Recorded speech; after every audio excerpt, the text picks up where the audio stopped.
திருவருட்பிரகாச வள்ளலார் திருவடிகளே சரணம் சரணம். சர்க்குருநாதா சர்க்குருநாதா தன்மார்க்க சங்கம் தழைக்க அருள்தாதா. எல்லா உயிர்களும் இன்புற்று வாழ்க,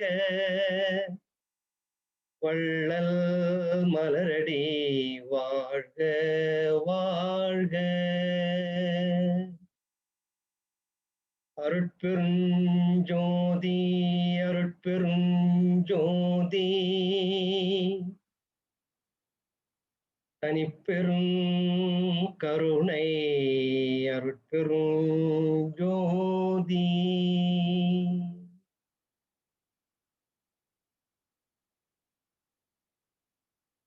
எல்லாம் வல்ல அருட்பெருஞ்சோதி ஆண்டவர் மயமாக ஆகி நம்மையெல்லாம் வாழ்வித்துக் கொண்டிருக்கிற வள்ளற் பெருமான் பொன்னார் திருவடிகளை வணங்கி நம்மவர்களாகிய உங்கள் அனைவருடைய பொற்பாதங்களை மிக்க பணிவன்போடு வணங்கி மகிழ்கின்றேன். அருட்பெருஞ்சோதி ஆண்டவர் நம்மையெல்லாம் வள்ளற் பெருமானை அனுப்பி வாழ்விக்கு ஒரு வழி கொடுத்தார்கள். அதனால்தான் அதை வருவிக்கு உற்றேன் பெருமானே பாடுறாரு. நம்ம எல்லோரும் வினையால் பிறந்தவர்கள். ஒரு போன வகுப்புல சிந்திச்சோம், வேர்நிலையிலேயே சிந்திச்சோம், முதல் வகுப்பிலேயே சிந்திச்சோம். நம்முடைய பிறவி எல்லாம் வினையால் வந்த பிறவி. நம்ம இந்த பிறவில செய்யற வினைக்கு தகுந்தார் போல அடுத்த பிறவி நமக்கு வாய்க்குது. இந்த வினைகள் தொடர தொடர பிறவிகளும் தொடர்ந்துகிட்டே இருக்கு. என்று வினை நீக்கிறதோ அப்பொழுதுதான் பிறவியும் நீக்கும். அதனால்தான் திருமூலர் கூட ஆசை அருமீன் ஆசை அருமீன் ஈசனோடாயினும் ஆசை அருமீன் சொன்னார். இப்ப பாருங்க, ஆசை அருமீன் சொன்னா பரவாயில்ல, ஈசனோடாயினும் ஆசை அருமின்னு சொன்னார். அப்ப ஈசன் மேல கூட ஆசை வைக்கூடாது. அப்ப என்ன அர்த்தம் அதுக்கு? அதுவும் திருமூலரா சொல்றது. சைவ சித்தாந்தத்தை நிறுவ வந்த ஒரு அருளாளர். அது என்ன எதுக்காக சொல்றாருன்னா, ஈசன் மேல ஆசை வைக்க வேண்டாம், சூன்யவாதமா ஆயிடு சொல்லல அவரு. அந்த ஈசன் மேல் ஆசை வைத்தாலும் கூட அந்த ஈசன் மேல இருக்கிற ஆசையை போற்றிப்படுவதற்காக மற்றொரு பிறவி வந்துருமா. அதுக்காக இந்த பிறவிக்காக சொல்றாரு. ஆக பெருமான் அது போல வினைகள் எல்லாம் கடந்து மறுபிறவி இல்லைங்கிற நிலைக்கு ஏற்கனவே பெருமான் போனவர். ஆனாலும் ஒரு சிறப்பான காரணத்திற்காக, இந்த உலக மக்கள் உய்ய வேண்டும் என்ற காரணத்திற்காக அருட்பெருஞ்சோதி ஆண்டவரை பார்த்து, நீ நீலோலகத்திற்கு சென்று ஆற்ற வேண்டிய அந்த பணியை ஆற்றிவிட்டு வா என்று சொல்லி அனுப்பி இவங்க வந்தவர். அதனால்தான் வருவிக்க உற்றேன்கிறார். அப்படி வருவிக்குற்றனுடைய நோக்கம், நாம் எல்லாம் பெற்றிருக்கிற இந்த மனித பிறவிலேயே நாம் பெற வேண்டிய அந்த ஆன்ம லாபத்தை பெற வேண்டும். அதுக்கு என்ன தேவை? இந்த உடம்பு வச்சுதான் பெறணும். இந்த உடம்பு இல்லைன்னு சொன்னா நம்ம எந்த விதமான ஆன்ம லாபத்தையும் பெற முடியாது. அதனால்தான் பெருமான் அவர்கள் இறை பக்தியில் இருந்தார்கள், அவர் இறையடி சேர்ந்தார்கள், செவனடி கீழ் சென்றார்கள், அல்லது முக்தி அடைந்தார்கள்னா ஏன் பெருமான் அதை ஏத்துக்கிறது இல்லைன்னா, இந்த உடல் போனதுக்கு அப்புறம், உடல் போனா என்ன ஆயிடுங்க, இந்த கண்ணு மூக்கு செவி வாய் மெய்ங்கிற இந்த புறக்கருவிகளும் மனம் என்கிற உள்ள இருக்கிற உட்கருவியும் போயிடும் இல்லையா, அதுவும் அழிஞ்சிடும் இல்லை. இதெல்லாம் இருக்கிறது உடம்புல தானே இருக்கு. உடலுக்கு எப்படி பெருமான் சொன்னார் பாருங்க, வேர் நிலையில ஜீவகான ஒழுக்கத்துல ஆன்மாவை கட்டி கொடுத்திருக்கிற வீடுங்கிறார் அந்த உடம்பை. இந்த ஆன்மா இந்த வீட்டுல குடியிருக்க வந்திருக்கு, இந்த உடலுங்கிற வீட்டுல. அந்த உடலுங்கிற வீட்டிலே குடியிருக்க வந்திருக்கிற ஆன்மா கொடுக்கிற வாடகை குடக்கூலி தான் இந்த ஆகாரம், உணவு. வீட்டுக்கு சொந்தக்காரர் ஆணவம் மன்னிக்கணும், வாத பித்த சிலேத்துங்கிற 3 பேர். வாத பித்த சிலேத்துமம், நீர் நெருப்பு காற்று தமிழ்ல. இந்த 3 பேர் தான் இந்த வீட்டுக்கு சொந்தக்காரன்னு சொல்றாரு பெருமாள். ஆக ஆன்மாங்கிறது குடக்கூலி கொடுத்து வாடகை குடியிருக்க வந்திருக்கு. எப்ப வாடகை நிறுத்துதோ, ஆகாரத்தை நிறுத்துதோ அந்த வீட்டை விட்டு போன்னு காலி பண்ண சொல்லுவான். இந்த மூணு பேரும். ஒரு முதலாளி வீட்டுக்காரன் சமாளிக்கிறதே கஷ்டம். 3 வீட்டுக்காரர்கள் போன்னு சொல்லிடுவான். ஆக இந்த வீட்டை விட்டு இந்த ஆன்மா போடணும் அப்படின்னு நம்ம பார்த்தோம். ஆகையினால இந்த வீட்டை விட்டு இந்த ஆன்மா போவதற்குள்ளாகவே நம்ம எவ்வளவு சீக்கிரமாக இந்த பிரிவிலேருந்து ஆன்ம லாபத்தை பெற முடியுமோ பெறணும். எதை வச்சு பெறணும்? இந்த உடலை வச்சுதான் பெறணும். ஆக உடலை பத்தி முதல்ல புரிஞ்சுக்கணும். இதுவரையில் அருளாளர்கள்லாம் ஆன்மாவை தான் டெஸ்டிபிள் எடுத்துக்கிட்டாங்க. சோதனை குழாயிலே அவர்கள் எடுத்துக்கொண்ட பொருள், கருப்பொருளா எடுத்துக்கொண்டது இந்த ஆன்மா. நம்முடைய வேதாந்தம் வரையில அந்த 6 அந்தங்கள் எல்லாமே, 5 அந்தங்கள் எல்லாமே.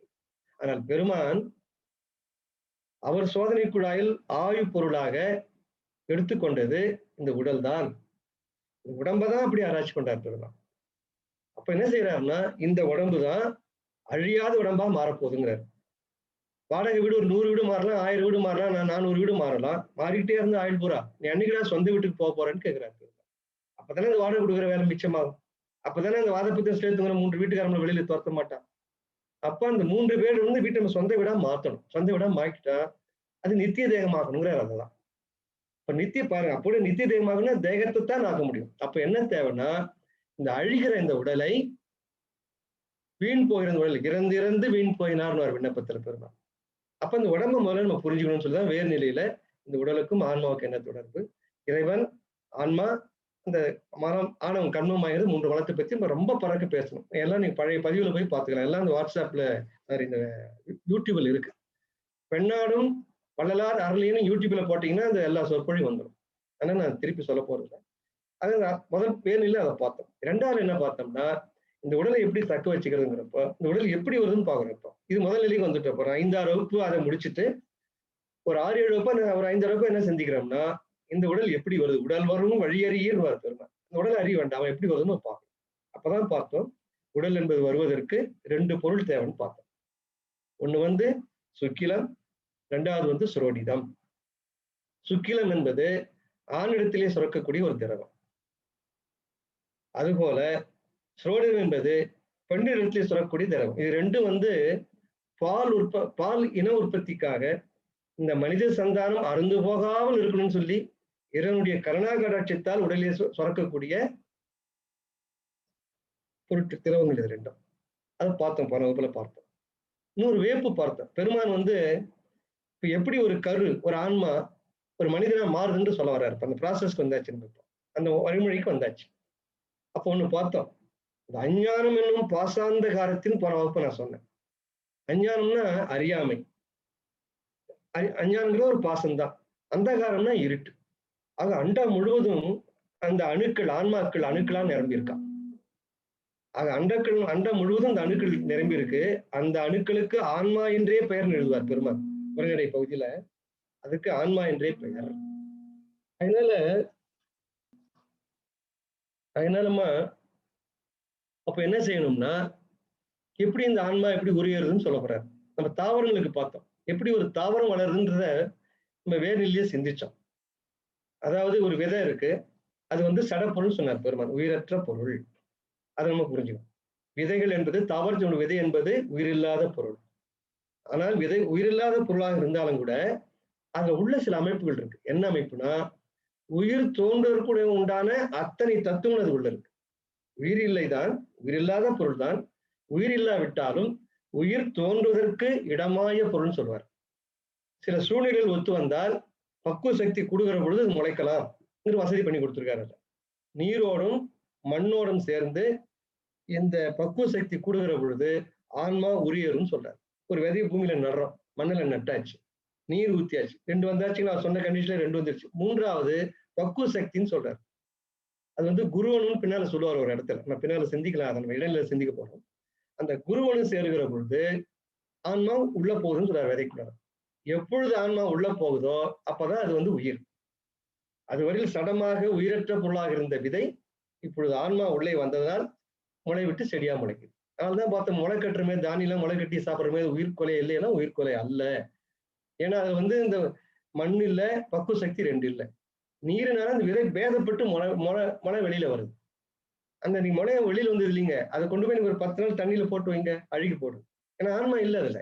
ஆன்மா இருந்தால் தான் அது உடலாக உயிராக பரிமணிக்க முடியும். ஆக ஆன்மா உரியராதனால இந்த முளைக்கட்டிய தானியங்கள்ல முளை பேதப்பட்டு சிதைக்கப்பட்டு வெளியில வந்தாலும் கூட அது செடியாக ஆக முடியாது. 10 நாள் இல்ல, 1 மாசம் போட்டா கூட அழுகிதான் போகும். மண்ணில் எப்படி ஆகுதுன்னா இந்த பக்குவ சக்தி கூடுவதாலே மண்ணும் சேர்ந்து நீரும் சேர்ந்து பார்த்தோம். அது போல உயிர் இப்போ அங்க ஒரு செடிக்கு ஓர் அறிவு தாவரத்துக்கு பார்த்துட்டோம் எப்படி ஆன்மா உரியது. மனிதனுக்கு ஆன்மா எங்க இருந்து வருது, எப்படி வருது? இப்ப எங்க இருக்கு ஆன்மா, இடத்த சொல்லிட்டார். எங்க இருக்கு? பாசாந்த காலத்துல அண்டத்துல கிடக்குது ஆன்மாக்கள். வேற ஒரு தேகத்துல இருந்து அண்டத்துக்கு போயாச்சு. இப்ப அங்கிருந்து எங்க வரணும்? ஒரு மனிதனா வரணும் மறுபடியும். நான் அதுலயே சொன்னேன், இந்த ஆன்மாங்கிறது யாராலும் தோற்றுவிக்கப்பட்ட பொருள் அல்ல, இறைவனும் யாராலும் தோற்றுவிக்கப்பட்ட பொருள் அல்ல, ஆணவம் கர்மங்கிற மலமும் யாராலும் தோற்றுவிக்கப்பட்டதில்லை. ஆக இறை உயிர் தலை பதி பசு பாசம் பார்த்தோம். இது 3மே யாராலும் தோற்றுவிக்கப்படாத பொருட்கள். முப்பொருள் உண்மைன்னு பேர் அதுக்கு சைவத்தாந்தத்துல. யாராலும் தோற்றிக்கூடா பொருள். அப்ப இறைவனுடைய காரியம் என்னன்னா, இந்த ஆன்மா வந்து தன்னை போல அறிவு பொருளா இருக்கே, தன்னை போன்று இது ஒளி பொருளா இருக்கு. கொஞ்சம் குறைவா இருக்கலாம். சிற்றறிவா இருக்கலாம், சிறுவொளியா இருக்கலாம். ஆனால் இறைவனை போல அறிவும் அழிவும் இருக்கு.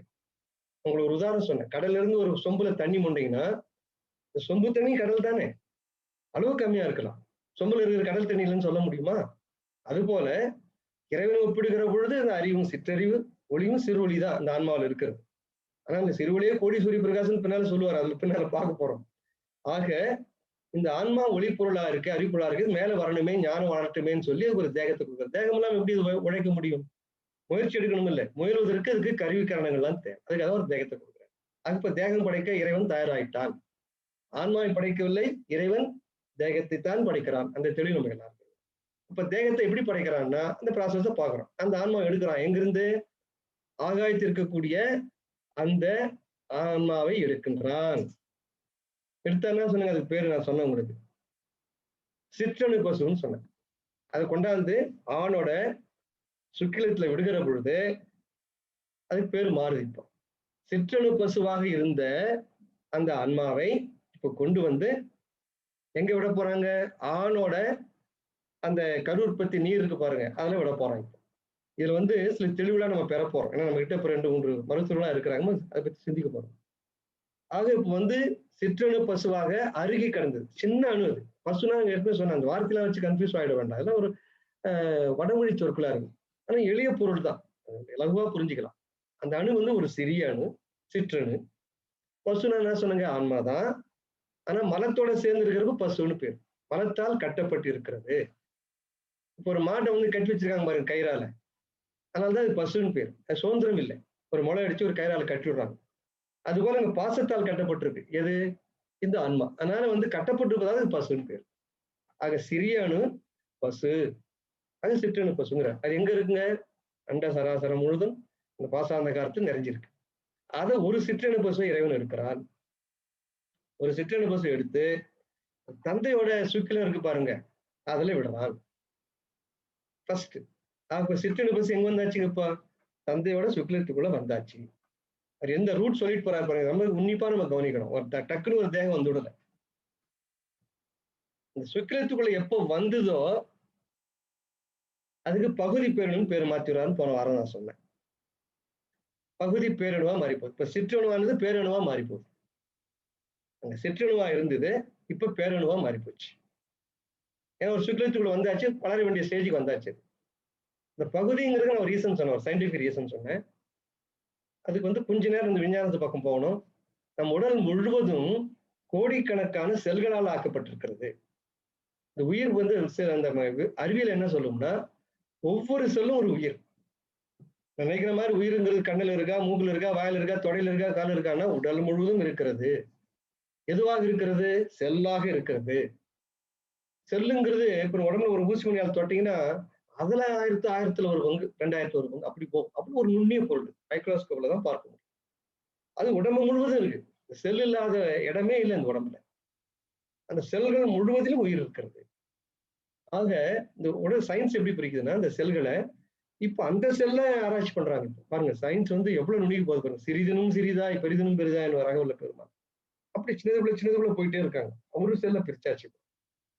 அதே ஒரு செல்லுக்கு ஒரு சுவர் இருந்தது. அதுக்குள்ள ஒரு லிக்விட் இருக்கு. புரோட்டோபிளாசம், சைட்டோபிளாசம்லாம் இருக்கு. மைட்டோகாண்ட்ரியான்னு சொல்லுவாங்க, மைட்டோகாண்ட்ரியான்னு சொல்லுவாங்க. அதுக்கப்புறம் சின்ன சின்ன சின்ன கடுகு மாதிரி மிதந்துட்டு இருக்கு. அதுக்கெல்லாம் வந்து கருன்னு பேர். செல் கரு. இந்த செல் கருக்குள்ளார ribonucleic acid, deoxyribonucleic acid 2 அமிலம் இருக்கு. இந்த ரிபோநியூக்ளிக் ஆசிட் தான் ஆர்என்ஏன்னு சொல்றோம். இந்த டிஆக்சி ரிபோநியூக்ளிக் ஆசிட் தான் டிஎன்ஏன்னு சொல்றோம். ஆக ஒரு செல்லை சுத்தி ஒரு சுவர், இந்த சுவத்துக்குள்ளார சைட்டோபிளாசம், புரோட்டோபிளாசம், மைட்டோகாண்ட்ரியா, அதுக்கப்புறம் சின்ன சின்ன சின்ன கருகள், அந்த கருவுக்கு உள்ள 2 அமிலங்கள் இருக்குன்னு பார்த்துட்டாங்க. அதுக்குள்ளே வேற என்ன இருக்குன்னா குரோமோசோம்ஸ் இருக்கு. அந்த வார்த்தை கொஞ்சம் மனசுல பதிவு வச்சுங்க. இது வரைக்கும் சொன்னதெல்லாம் மறந்துருங்க. இந்த செல்லு, மைட்டோகாண்ட்ரியா, உங்க சைட்டோபிளாசம் எல்லாத்தையும் மறந்துருங்க. நாம் நினைவு வைத்துக் கொள்ள வேண்டியது ஒரு செல்லுக்குள்ள மனிதனுடைய உடல் முழுதும் செல்களால் நிரம்பி இருக்கிறது. செல் இல்லாத இடமே இல்லை. ஒரு செல்லும் உயிருள்ள பொருள் தான். சதா சர்வ காலம் தான் இறப்பதும் தன்னையே புதுப்பித்துக் கொள்வதுமா இருக்குது. அதான் நம்ம எக்ஸிஸ்டிங்கா இருக்கோம். ஏன்னா என்னைக்கும் மாண்டுட்டு இருக்கோம் நம்ம. இந்த செல் புதுப்பிச்சுட்டே இருக்கு தன்னை. ஆக அந்த செல்லுக்குள்ள குரோமோசோம்னு ஒரு பொருள் இருக்கு. அந்த குரோமோசோமை மட்டும் எல்லாரும் ஆழமான பதிவு வச்சுக்கணும். மற்ற நான் சொன்னதெல்லாம் மறந்துருங்க. ஒரு செல்லுக்குள்ளும் குரோமோசோம் இருக்கிறது. 46 குரோமோசோம் இருக்குங்க எல்லாருக்கும். அது எண்ணிக்கை ஞாபகம் வச்சுக்கணும். ஒரு செல்லுக்குள்ளேயும் 46 குரோமோசோம் இருக்கு. அது 2 பட்டையா இருக்குங்கிறாங்க. இந்த மாதிரி 2 பட்டையா இருக்கு. ஒரு பக்கம் 23 குரோமோசோம், இன்னொரு பக்கம் 23 குரோமோசோம். அது அந்த செல்லுக்குள்ளார 23 46 குரோமோசோம் இருக்கு ஒரு செல். கடைசி செல் இருக்கு பாருங்க, 23வது செல். அது மட்டும் செக்ஸ் குரோமோசோம்னு பேர். அதுதான் இந்த பால் உணர்ச்சிக்கு, பாலுக்கு தொழிலுக்கு சம்பந்தப்பட்ட குரோமோசோம். இந்த ஆண் பெண் உணர்ச்சிக்கெல்லாம் சம்பந்தப்பட்டதுதான் அந்த 23வதா இருக்கிற குரோமோசோம் அப்படின்னு பார்த்தோம். என்ன விந்தைனா, இப்ப பெருமான் எடுத்தாரு பாருங்க, சிற்றணு பசு ஆகாயம் முழுவதும், அந்த அண்டம் முழுவதும் பாசாந்த காலத்தை அழிந்து கிடந்த ஒரு சிற்றணு பசுவை எடுத்து சுக்கிலத்துல விட்டாரு. விட்ட நேரத்துக்கு பேர் மாறி போச்சு. அது கொஞ்சம் பெரிய பெரிய அணுவா மாறி போச்சு. அந்த சிற்றணுவா இருந்தது இப்ப பேரணு. அந்த பகுதிங்கிற ஏன் சொல்ல பயன்படுத்துறாருன்னா, அந்த பெருமானுக்கு அந்த சுக்கிலத்துல விடுறாரு பாருங்க, அதுல 23 குரோமோசோம் தான் இருக்கு. ஒரு பாதி தான் இருக்கு. ஆனா ஒரு செல்லுனால 46 இருக்கணுமே, அப்போ உயிர் எப்படி உண்டாக முடியும்னா, இறைவனுடைய செயலை பாருங்க, கருணை செயலை. பெண்ணோட சினை கரு முட்டை இருக்கு பாருங்க, அதுலயும் அதே மாதிரி 23 குரோமோசோம் தான் பாருங்க. இங்க ஒரு 23 இருக்கு ஆணோட சுக்கிலத்துல. பெண்ணோட கருமுட்டை இருக்கு பாருங்க, அதுல 23 குரோமோசோம் தான் வச்சிருக்காரு இறைவன். ஆக ஆணோட சுக்கிலமும் பெண்ணோட சுக்கிலமும் ரெண்டும் ஒன்று சேர்கிற பொழுது புணர்ச்சியில 23 + 23 சேர்ந்து 46 ஆன உடனே முழுசெல்லாம் மாறி போகுது. அது அங்க அரை தான் இருக்கு. இப்போ ஆண் இடத்துல இருக்கிறது அரை செல்லு தான், அங்க இருக்கிறது அரை செல் பெண் இடத்துல. ஒரு பகுதி தானே இருக்கு. அதனால பெருமான் பகுதி பேரணும்னு பேர் வச்சார். இப்ப அவரோட ஒரு சயின்டிஸ்ட் இருக்க முடியுங்களா? இப்ப தெரியாம வச்சிருக்காரு பெருமான். இவ்வளவு ஞானம் உள்ள ஆட்களை அவங்க. அதாவது திருமூலர் ஒரு பாட்டு சொல்லுவாரு, அந்த பாட்டை மட்டும் உங்களுக்கு சும்மா வேகமா சொல்லிட்டு போறேன்.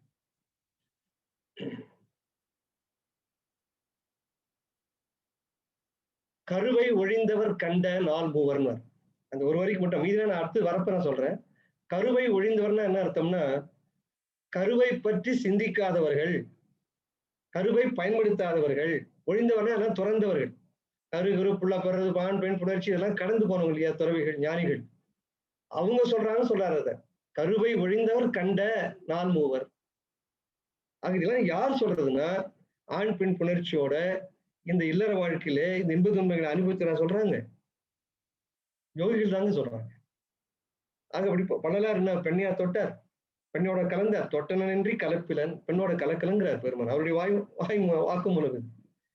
ஆக பெண்களை அனுபவிக்காத ஒரு துறவி தன்னுடைய ஞான திருஷ்டியால இதை சொல்றார். அது கூட சொன்னேன் நான் போன வாரம். அவங்களுக்குலாம் நமக்கு இருக்கிற கண்ணு கைகால் பெருமானுக்கு இல்லை. இன்னைக்கு பெருமான் இருக்கார். நான் பேசுகிற பொழுது கூட உட்கார்ந்து கேட்டுக்கிட்டு தான் இருக்காரு பெருமான். அதனால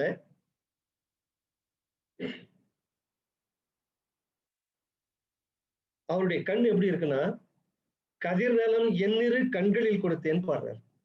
நமக்கு இருக்கிற ஊனக்கண்ணுங்க ஒரு சின்ன ஒரு பின்னால எதிர ஒரு ஸ்கிரீன் போட்டா தெரியுதா நமக்கு தெரியல. ஆனால் அண்டங்களையும் கடந்து செல்லக்கூடிய தன்மை உள்ளவர் பெருமானுடைய கண்கள். அவர் சொல்லுவாரு, ஜீவன் ஒழுக்கத்தில் எழுதுறாரு, இருந்திடத்தில் இருந்து கொண்டே அண்டங்களுக்கு அப்பால் உள்ள பொருளை எடுத்தல் கொடுத்தலாதே செய்ய முடியும். அப்ப இந்த கை எவ்வளவு நீட்டு இருக்கணும் பாருங்க. அப்படின்னா கை சுயங்கி நீண்டு போகுமா, விட்டலாச்சாரிய படத்துல காட்டுற மாதிரின்னு இல்லை. அருள் அனுபவம். அதே மாதிரி எடுத்தல் கொடுத்தலாதே செய்ய முடியுங்கிறார். இங்க இருந்துட்டே பரவல அண்டங்கள் என்னால் பொருள் கொடுக்க முடியுங்கிறார்.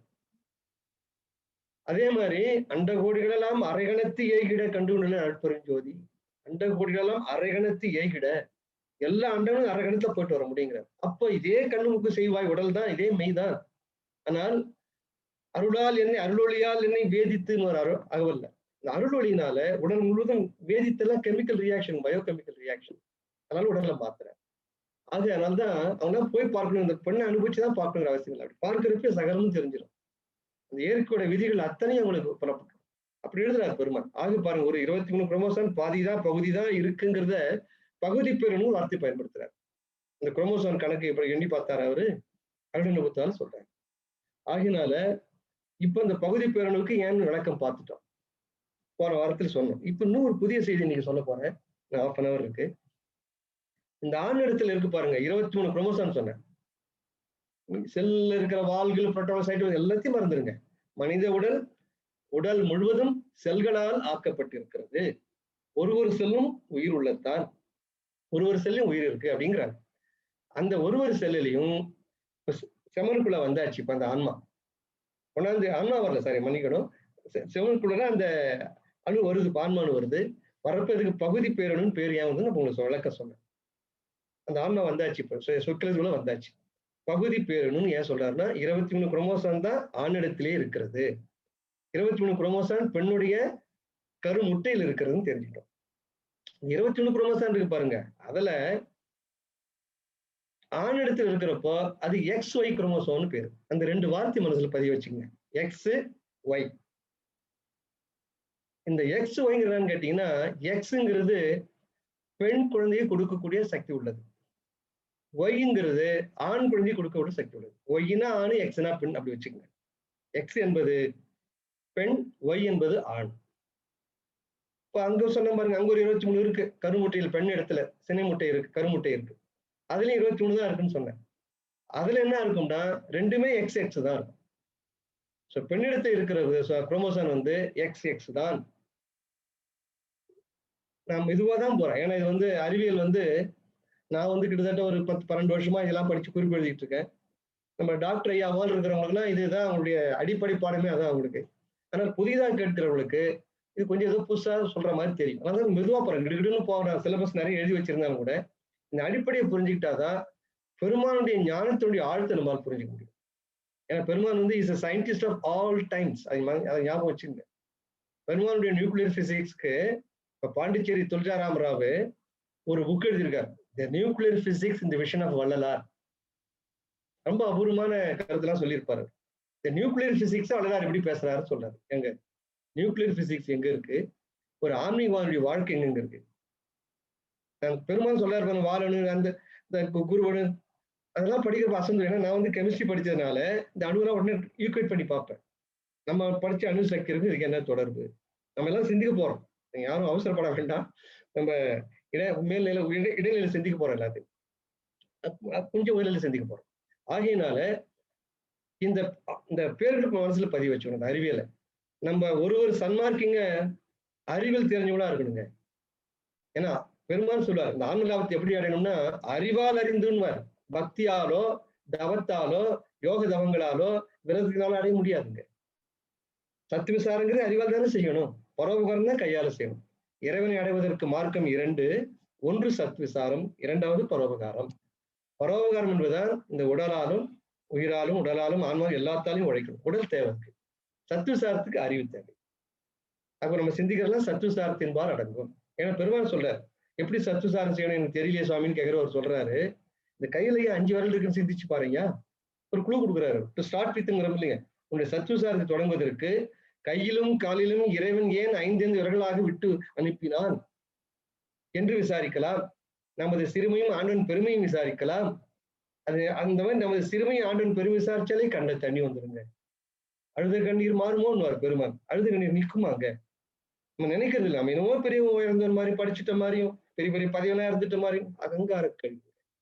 யாரும் உண்மையும் பெரியவங்க கிடையாதுங்க இறைவன் முன்னார், பெருமான் முன்னார். அதனால அதை விசாரிக்க சொல்றாரு. அடுத்தது அண்டபண்டைகளை விசாரிக்க சொல்றாரு. நம்ம செய்யறது அந்த விசாரணை தான். இப்போ நான் போன வாரமே சொன்னேன் உங்களுக்கு, சாரித்தல்னா உலகில் விஷயம்லாம் பேசுறதான் சாரித்தல். அந்த மாதிரி அவ வந்திருக்கா, மாடு கண்ணு போட்டிருக்கான்னு கேட்டு வரன்னு போவாங்க. அதுக்குதான் சாரிக்கிறது. இறைவனை பத்தி விசாரிக்கிறது வி சேர்க்கணும். எப்படி மலன் வந்து வி சேர்த்தா விமலன் ஆகி போதோ, எப்படி நாயகன் விநாயகனா மாறி போதோ, அது போல இந்த அருளியல் சம்பந்தமாக நம்ம பேசுவதற்கு பாருங்க, அதுக்குதான் வி சேர்த்து விசாரித்தல்னு சொல்லணும். நம்ம உலகத்துக்கு பேசுறதெல்லாம் விசாரித்தல்னு சொல்லிட்டு இருக்கோம். ஆனால் விசாரித்தல் என்றால் அந்த அருளியலை நான் யார் என்று விசாரிக்கிறது தான். எனக்கு ஏன் தேகம் இருக்கு, எனக்கே 5 விரல் வந்திருக்கு, அதை விசாரிக்கிறது தான் விசாரித்தல். அப்படி விசாரிக்கிறது தான் விசாரணை பார்த்துட்டு இருக்கோம். அதனால இப்ப நம்ம இந்த சயின்ஸுக்கு வரப்ப நம்ம அறிவால கொஞ்சம் சிந்திக்கணும்.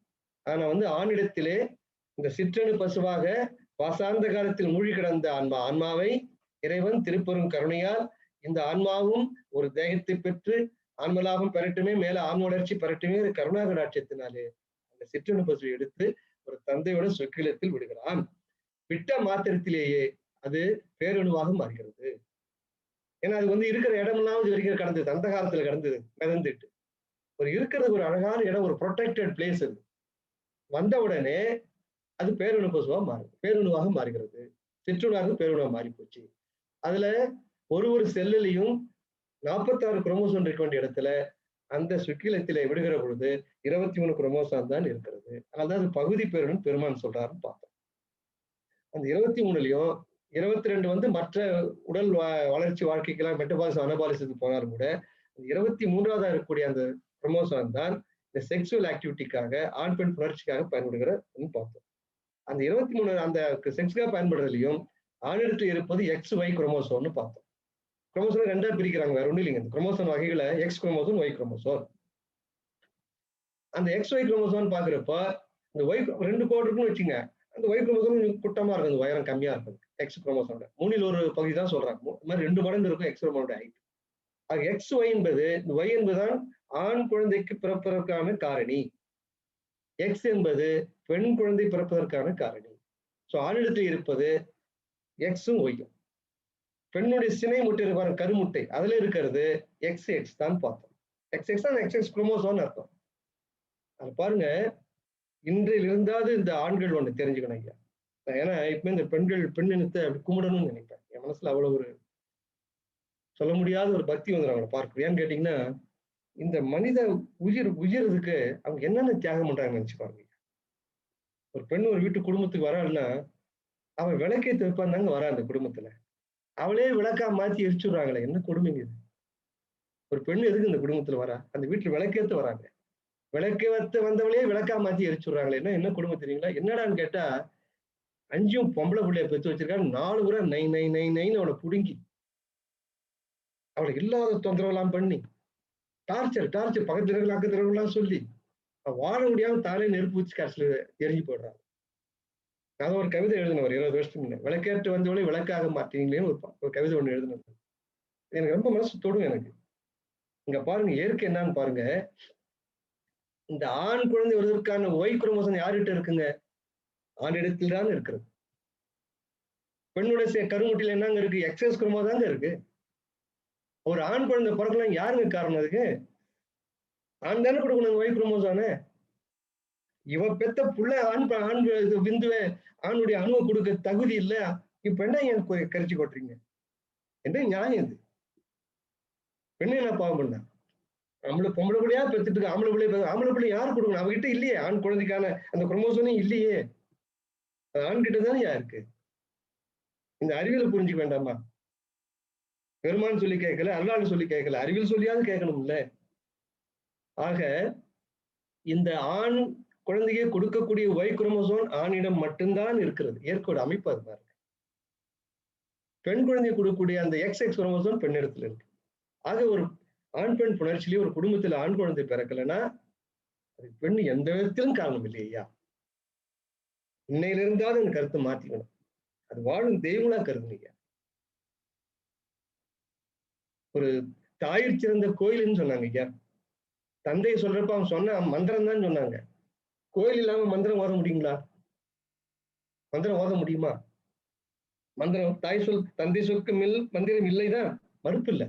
அந்த மந்திரத்தை ஓதுவதற்கு ஒரு கோயில் தேவையாயிற்று ஐயா. இந்த கோயில் தாய் இல்லை ஐயா. தாயிற் சிறந்த கோயில் பண்ண மண்ணியாது. அந்த மண்ணில போய் ஒரு ஆண் குழந்தை பிறக்குன்னு குறை சொல்றீங்களே, அந்த ஆண் குரோமோசோம் ஆணிடத்தில் தான் இருக்கிறது. ஒரு ஆண் வந்து அந்த விந்த ஒய் குரோமோசோனை கொடுக்கணும்னா அந்த பெண் என்ன பண்ணுவா? கொடுக்கறத வாங்கி வச்சு உருவாக்கி கொடுக்குறாங்க. என்ன பண்ண முடியும்? ஒரு மழை பெய்யுதையா, ஒரு களிமண் பகுதியில பெய்யுது, ஒரு பாறை இடத்துலயும் பெய்யுது. இந்த பாறையில பெய்யுற நீர் என்ன ஆவியா தான் போகும். அது போல நல்ல இடத்துல மண் இந்த மழை விழுதுன்னு வச்சுக்காது, செடியும் கொடியும் மரமும் செடியும் வளருது. அது கொடுத்த அந்த இறைவனுடைய கொடை எங்கேயா இருக்கு? எங்க கோளாறு இருக்கு? அப்போ மண்ணில தானே கோளாறு இருக்கு. அது போல அந்த ஆணை கொடுக்க முடியாத ஒரு விந்து இருக்குன்னு வச்சுங்க, அது பெண் என்ன செய்வா? கொடுக்கறதான் ஆகி கொடுப்பாங்க. இந்த கார்பேஜ் அவுட் மாதிரி அது என்ன உள்ள வருதோ அது உருவாக்கி கொடுப்பா, அவ்வளவுதான். அந்த நேரத்துல ஆணும் பெண்ணும் சேர்ந்து அந்த விந்து என்ன சேருதோ அது அவளா பொறுப்பு. அதுக்கு பொறுப்பு இல்லையா? அதனால நான் தயவு செய்து வேண்டி கேட்டுக்கிறதெல்லாம் இன்னைக்கு இந்த உண்மையை புரிஞ்சுக்கணும், அறிவியல் உண்மையை நம்ம புரிஞ்சுக்கணும். ஒரு ஆண் குழந்தை பிறப்பதோ பெண் குழந்தை பிறப்பதோ ஆண் பிறக்கணும்னா அது ஆணோட வெந்திலிருந்து ஒய் குரோமோசோம் சேர்ந்ததான் பிறக்கலாம் பிறக்க. அது நம்ம ரொம்ப ஆழ புரிஞ்சுக்கணும். ஆக அந்த குரோமோசோம்ல அந்த எக்ஸ் ஒய்ங்கிறத நம்ம மனசுல வச்சுக்கணும் ஐயா. அதை நம்ம எந்த காரணம் கொண்டும் இதை மாற்றிக்கிட்டு நம்ம சிந்திக்க கூடாது. ஆக இப்ப ஆயிடுச்சு. இப்போ வந்தாச்சு. இப்போ ஆணோட சுக்கிலத்துக்குள்ள வந்தாச்சு. இங்க எக்ஸ் ஒய் குரோமோசோம் இருக்கு. பெண்ணிடத்துல சினைமுட்டையில எக்ஸ் குரோமோசோம் இருக்கு. இப்ப ரெண்டும் ஒன்னா சேரணும். எப்படி சேரணும் ஐயா? அதுக்கு இறைவன் என்ன வழி வச்சிருக்காங்கன்னா, அதுக்கு இது நீங்க ஒரு தோட்ட வேலை செய்யற மாதிரி, அது ஒரு பெரிய பாறை உருட்டி கொண்டு போய் வைக்கிற மாதிரி ஒரு கடினமான வேலையா இருந்தா மனித சமுதாயம் என்னைக்கா அழிஞ்சு போயிட்டு இருக்கும். இறைவன் நினைச்சா இந்த உயிர்கள் மனுஷன் மட்டும் இல்ல, ஆடு மாடு கோழி எதுவாக எந்த உயிர்களா இருந்தாலும் இந்த சந்தானம் மறந்துடாம இருக்கணும்னா அதுக்கு ஒரு காந்த சக்தி வேணும்னு நினைச்சா பெருமாள். அந்த காந்த சக்தி தான் பால் உணர்வு. இதெல்லாம் குழந்தைங்க சொல்லிக் கொடுக்கணும். நீங்க இதெல்லாம் என்னமோ ஒரு பெரிய தப்பான விஷயம். போ பெரியவங்க பேசுறேன், உள்ள போ. ஏன் அப்படி பூச்சி போக்குறீங்க? இந்த சமுதாயம் அழிஞ்சு போயிடும். தெரியும், இதெல்லாம் சயின்ஸ் இல்லையா? இதெல்லாம் இதை மறைச்சு நீங்க எந்த பொருளை மறைக்கிறோம் அது மாதிரிதான் எப்பயுமே கவர்ச்சி அதிகமா இருக்கும். மனத்தோட இயல்பு என்னன்னா, எந்த பொருளை மறைக்கிறார்களோ அந்த பொருள் மேலதான் மனம் ஓடும். நீங்க திறந்து காமிச்சிருங்க இவ்வளவுதான்ட்டு ஒண்ணுமே இருக்காது, காமாயிடுவாங்க. ஏதோ இருக்குன்னு கையை மூடிக்கிட்டே இருக்கு. நீங்க அது திறந்து அந்த கையை திறந்து காட்டுற வரைக்கும் விட மாட்டான். அப்புறம் கையை திறந்து ஒண்ணு இல்லைன்னா ஓடிடுவோம். அது போலதான் செக்ஸ் நம்ம என்ன பண்றோம்னா, இது ஒரு பியூர் சயின்ஸை பொத்தி வைக்கிறோம். நான் ஏற்கனவே சொன்னேன், எல்லா கோயில்களும் ஏன் இந்த ஆண் பெண் புணர்ச்சி சிற்பங்களை வச்சிருக்காங்க? ஏன் இந்த தேர்கள் கோயிலா கொஞ்சம் ஹைட்ல கோபுரம்லாம் இருக்கு, தேர் நம்ம ஹைட்லயே இருக்கு. அதுல எவ்வளவு சிற்பங்கள் பார்த்திருக்கீங்களா இல்லையா? நீங்க திருவாரூர் போய் பாருங்க, அந்த தேரெல்லாம் 4 பக்கமும் ஆண் பெண் புணர்ச்சி சித்திரங்கள் தான் இருக்கும். ஏன் வைக்கிறாங்க ஐயா? இறைவனை கும்பிட வந்த இடத்துல, ஆன்ம ஞானம் பெற வேண்டிய இடத்துல இது ஏன் வச்சாங்கன்னா, இதுவும் இறை சக்தி தான், இதுவும் இறைவனுடைய திருப்பெரும் கருணை தான். இந்த சந்தானம் அருந்து போகாம இருக்க வேண்டாமா? அதுக்காக இறைவன் என்ன செய்யறாங்கன்னா, இந்த செயல் கடுமையான செயலா, ஒரு பெரிய ஒரு டன் இரும்பு எடுத்து அப்படியே சமட்டியால் அடிச்சு ஒரு உருண்டை மாதிரி செய்யணும்னு எவன் செய்வான் இந்த செக்ஸ? அதுல ஒரு அட்ராக்ஷன் வச்சாங்க, ஈர்ப்பு சக்தி வைத்தாங்க. அதற்கு தான் அந்த காந்த சக்திக்கு தான் இந்த பால் உணர்வுன்னு வச்சாங்க. அது பாருங்க, அந்த பால் உணர்வை வச்சதுனாலதான் மனிதனுக்கு அது மேல ஒரு ஈர்ப்பு இருக்கு. என்னன்னா, அது நம்ம பின்னால சிந்திக்க போறோம். இந்த உடலுக்கு மூலப்பொருள் மாயை. மாயுடைய ஜாலம் என்னன்னு கேட்டீங்கன்னா, அதுல மனசை ரொம்ப லைக் வச்சுடுது, அவ்வளவுதான். அதெல்லாம் அந்த நிலையெல்லாம் கடந்து வந்தேன் தான் ஐயா. ஆனா என்னன்னா, இறைவனுடைய திருப்பெரும் கருணை ஓட்ட வேண்டிய நேரத்தில் அதெல்லாம் ஓட்டுதான். அதை எல்லாரும் உணரணும். என்னன்னா, ஆண் பெண்ணுடைய புணர்ச்சி எதுக்காக இருக்குன்னா, இந்த மனித சந்தானம் அருந்து போகாமல் இருக்கணும் தான். அது உள்ளே ஒரு காந்த சக்தியை வைத்தாங்க. பெண்ணுக்கு ஒரு நெகட்டிவ்னா ஆண் பாசிட்டிவ். எப்படி இப்போ ஒரு அண்டத்துல மேல் பாகம் வடக்கு பாகம் பாசிட்டிவ், தெற்கு பாகம் நெகட்டிவா இருக்கு. அண்ட பூமி எடுத்துட்டீங்கன்னா அந்த காந்த சக்தி அதனுடைய காந்தத்தோட பார்க்கலாம். ஒரு பக்கத்தை வச்சுன்னா பொட்டுன்னு பிடிச்சுக்கும் காந்தம். ரெண்டும் பாசிட்டிவா இருந்தா ரெப்பல் ஆயிடும். ரெப்பல்னா தூரம் ஓடிடும். ஆக ஈர்ப்பு சக்தி எப்போ வரும்னா, ஒரு பாசிட்டிவ் நெகட்டிவ் இருக்கும். அப்புறம் அந்த ஈர்ப்பு சக்தி இருக்கும். அப்ப என்ன செய்யறனா இறைவன், இந்த மனித சந்தானம் அருந்து போகாமல் இருக்குன்றதுக்காக காந்த சக்தியை ஆணிடத்தில் ஒரு காந்த சக்தியும் பெண்ணிடத்தில் ஒரு காந்த சக்தியும் கொடுத்திருக்காங்க. ஆக இந்த காந்த சக்தி என்பது இந்த புணர்ச்சி போட்டு இன்பமா அனுபவிச்சு சிற்றின்பத்திலேயே வேட்கையிலேயே அந்த உடலை அழிச்சுக்கிறதுக்காக கொடுத்தா இறைவன் இல்லை. அதுதான் பெருமாள் கிரமம் வைக்கிறார். கண்டிப்பாக திருமணம் பண்ணிக்கணும். சன்மார்க்கம் இருக்கிறவர்கள் குடும்பத்தெல்லாம் விட்டுட்டு ஓடியார சொல்லல பெருமாள். குழந்தை குட்டிகளை பெத்துக்கணும், சந்தோஷமா வாழணும். ஆனா எப்படின்னா, அது ஒரு கிரமம் வைக்க சொல்றாரு. 15 நாளுக்கு ஒரு முறை புணர்வதா இருந்தால் அது கிரமம். வாரம் புணர்வதா இருந்தா அதிக்கிரமம். அதினா மேலான, அதிகமானு அர்த்தம். அதிகமா பேசுறான்னு சொல்றா இல்லைங்க, அளவுக்கு மேல இருக்குது அதிகம்னு பேர். அதனால 15 நாளைக்கு ஒரு முறை பட்சம்னு சொல்றாரு பெருமாள். பட்சம்னா 15 நாள், அது கிரமம். வாரம் சேர்ந்து அதிக்கிரமம். அதுக்கு கீழே பண்ணிட்டே இருக்காங்கன்னு வச்சுங்க, அது அக்கிரமங்கிறார் பெருமாள். எது யாருக்கு அக்கிரமம்? இந்த உடலுக்கு செய்யக்கூடிய அக்கிரமம், தீங்குன்னு சொல்றாரு பெருமாள். இப்ப நம்ம செமனை பத்தி அதிகமா ஆழமா சிந்திக்கணும்னு வச்சுங்க, அப்புறம் புரிஞ்சுக்கலாம். ஏன்னா ஒரு செமன் அந்த அந்த விந்தணு ஒரு ஆணோட உடம்புல மெச்சூர் ஆவதற்கு, மெச்சூரான வளர்வது, முழுமையாக வளர்வதற்கு 64 65 நாள் ஆகும். அதை எல்லாரும் மனசுல வச்சுக்கணும். மற்ற நேரத்துல வரும் அந்த செமனிக்கல் லிக்விட்ல மாதிரி வந்துட்டே இருக்கும், செமன் மாதிரி எல்லாம் வரும். ஆனால் இந்த உயிரை உருவாக்கக்கூடிய அந்த விந்து ஆன்மா உரியற விடு இருக்கு, அதுக்கு 64 நாட்கள் ஆகும்.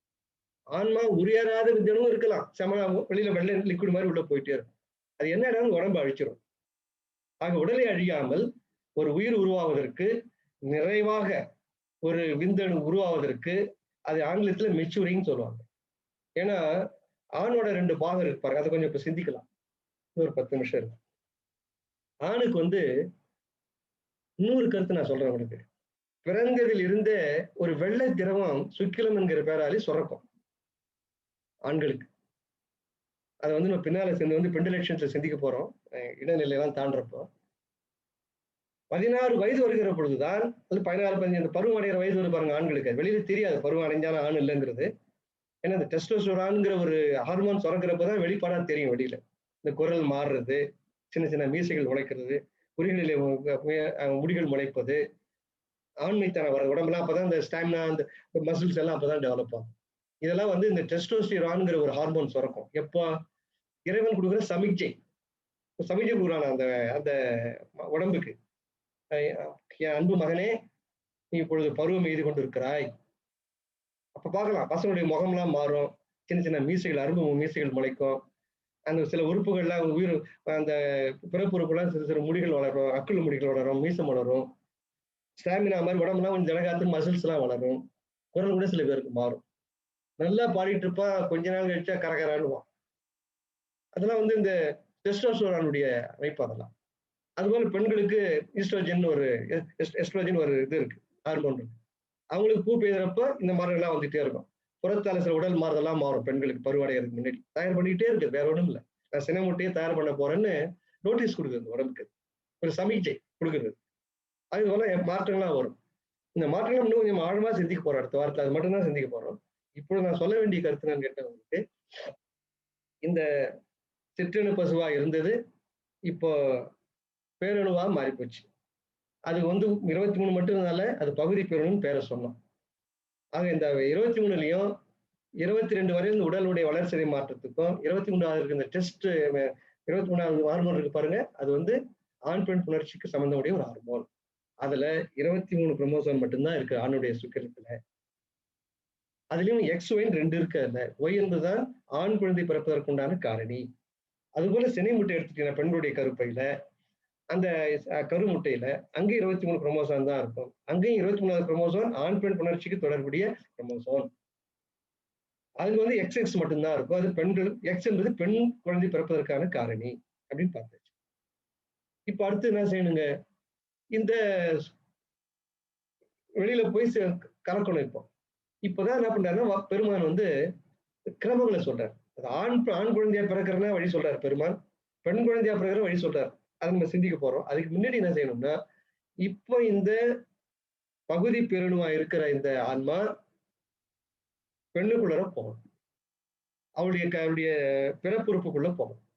அதுதான் ஆண் பெண் புணர்ச்சி நம்ம சொல்றோம். அது போய் அந்த முட்டையோட சேரணும். சேர்ந்தால்தான் அது ஒரு சிசுவாக மாற முடியும்.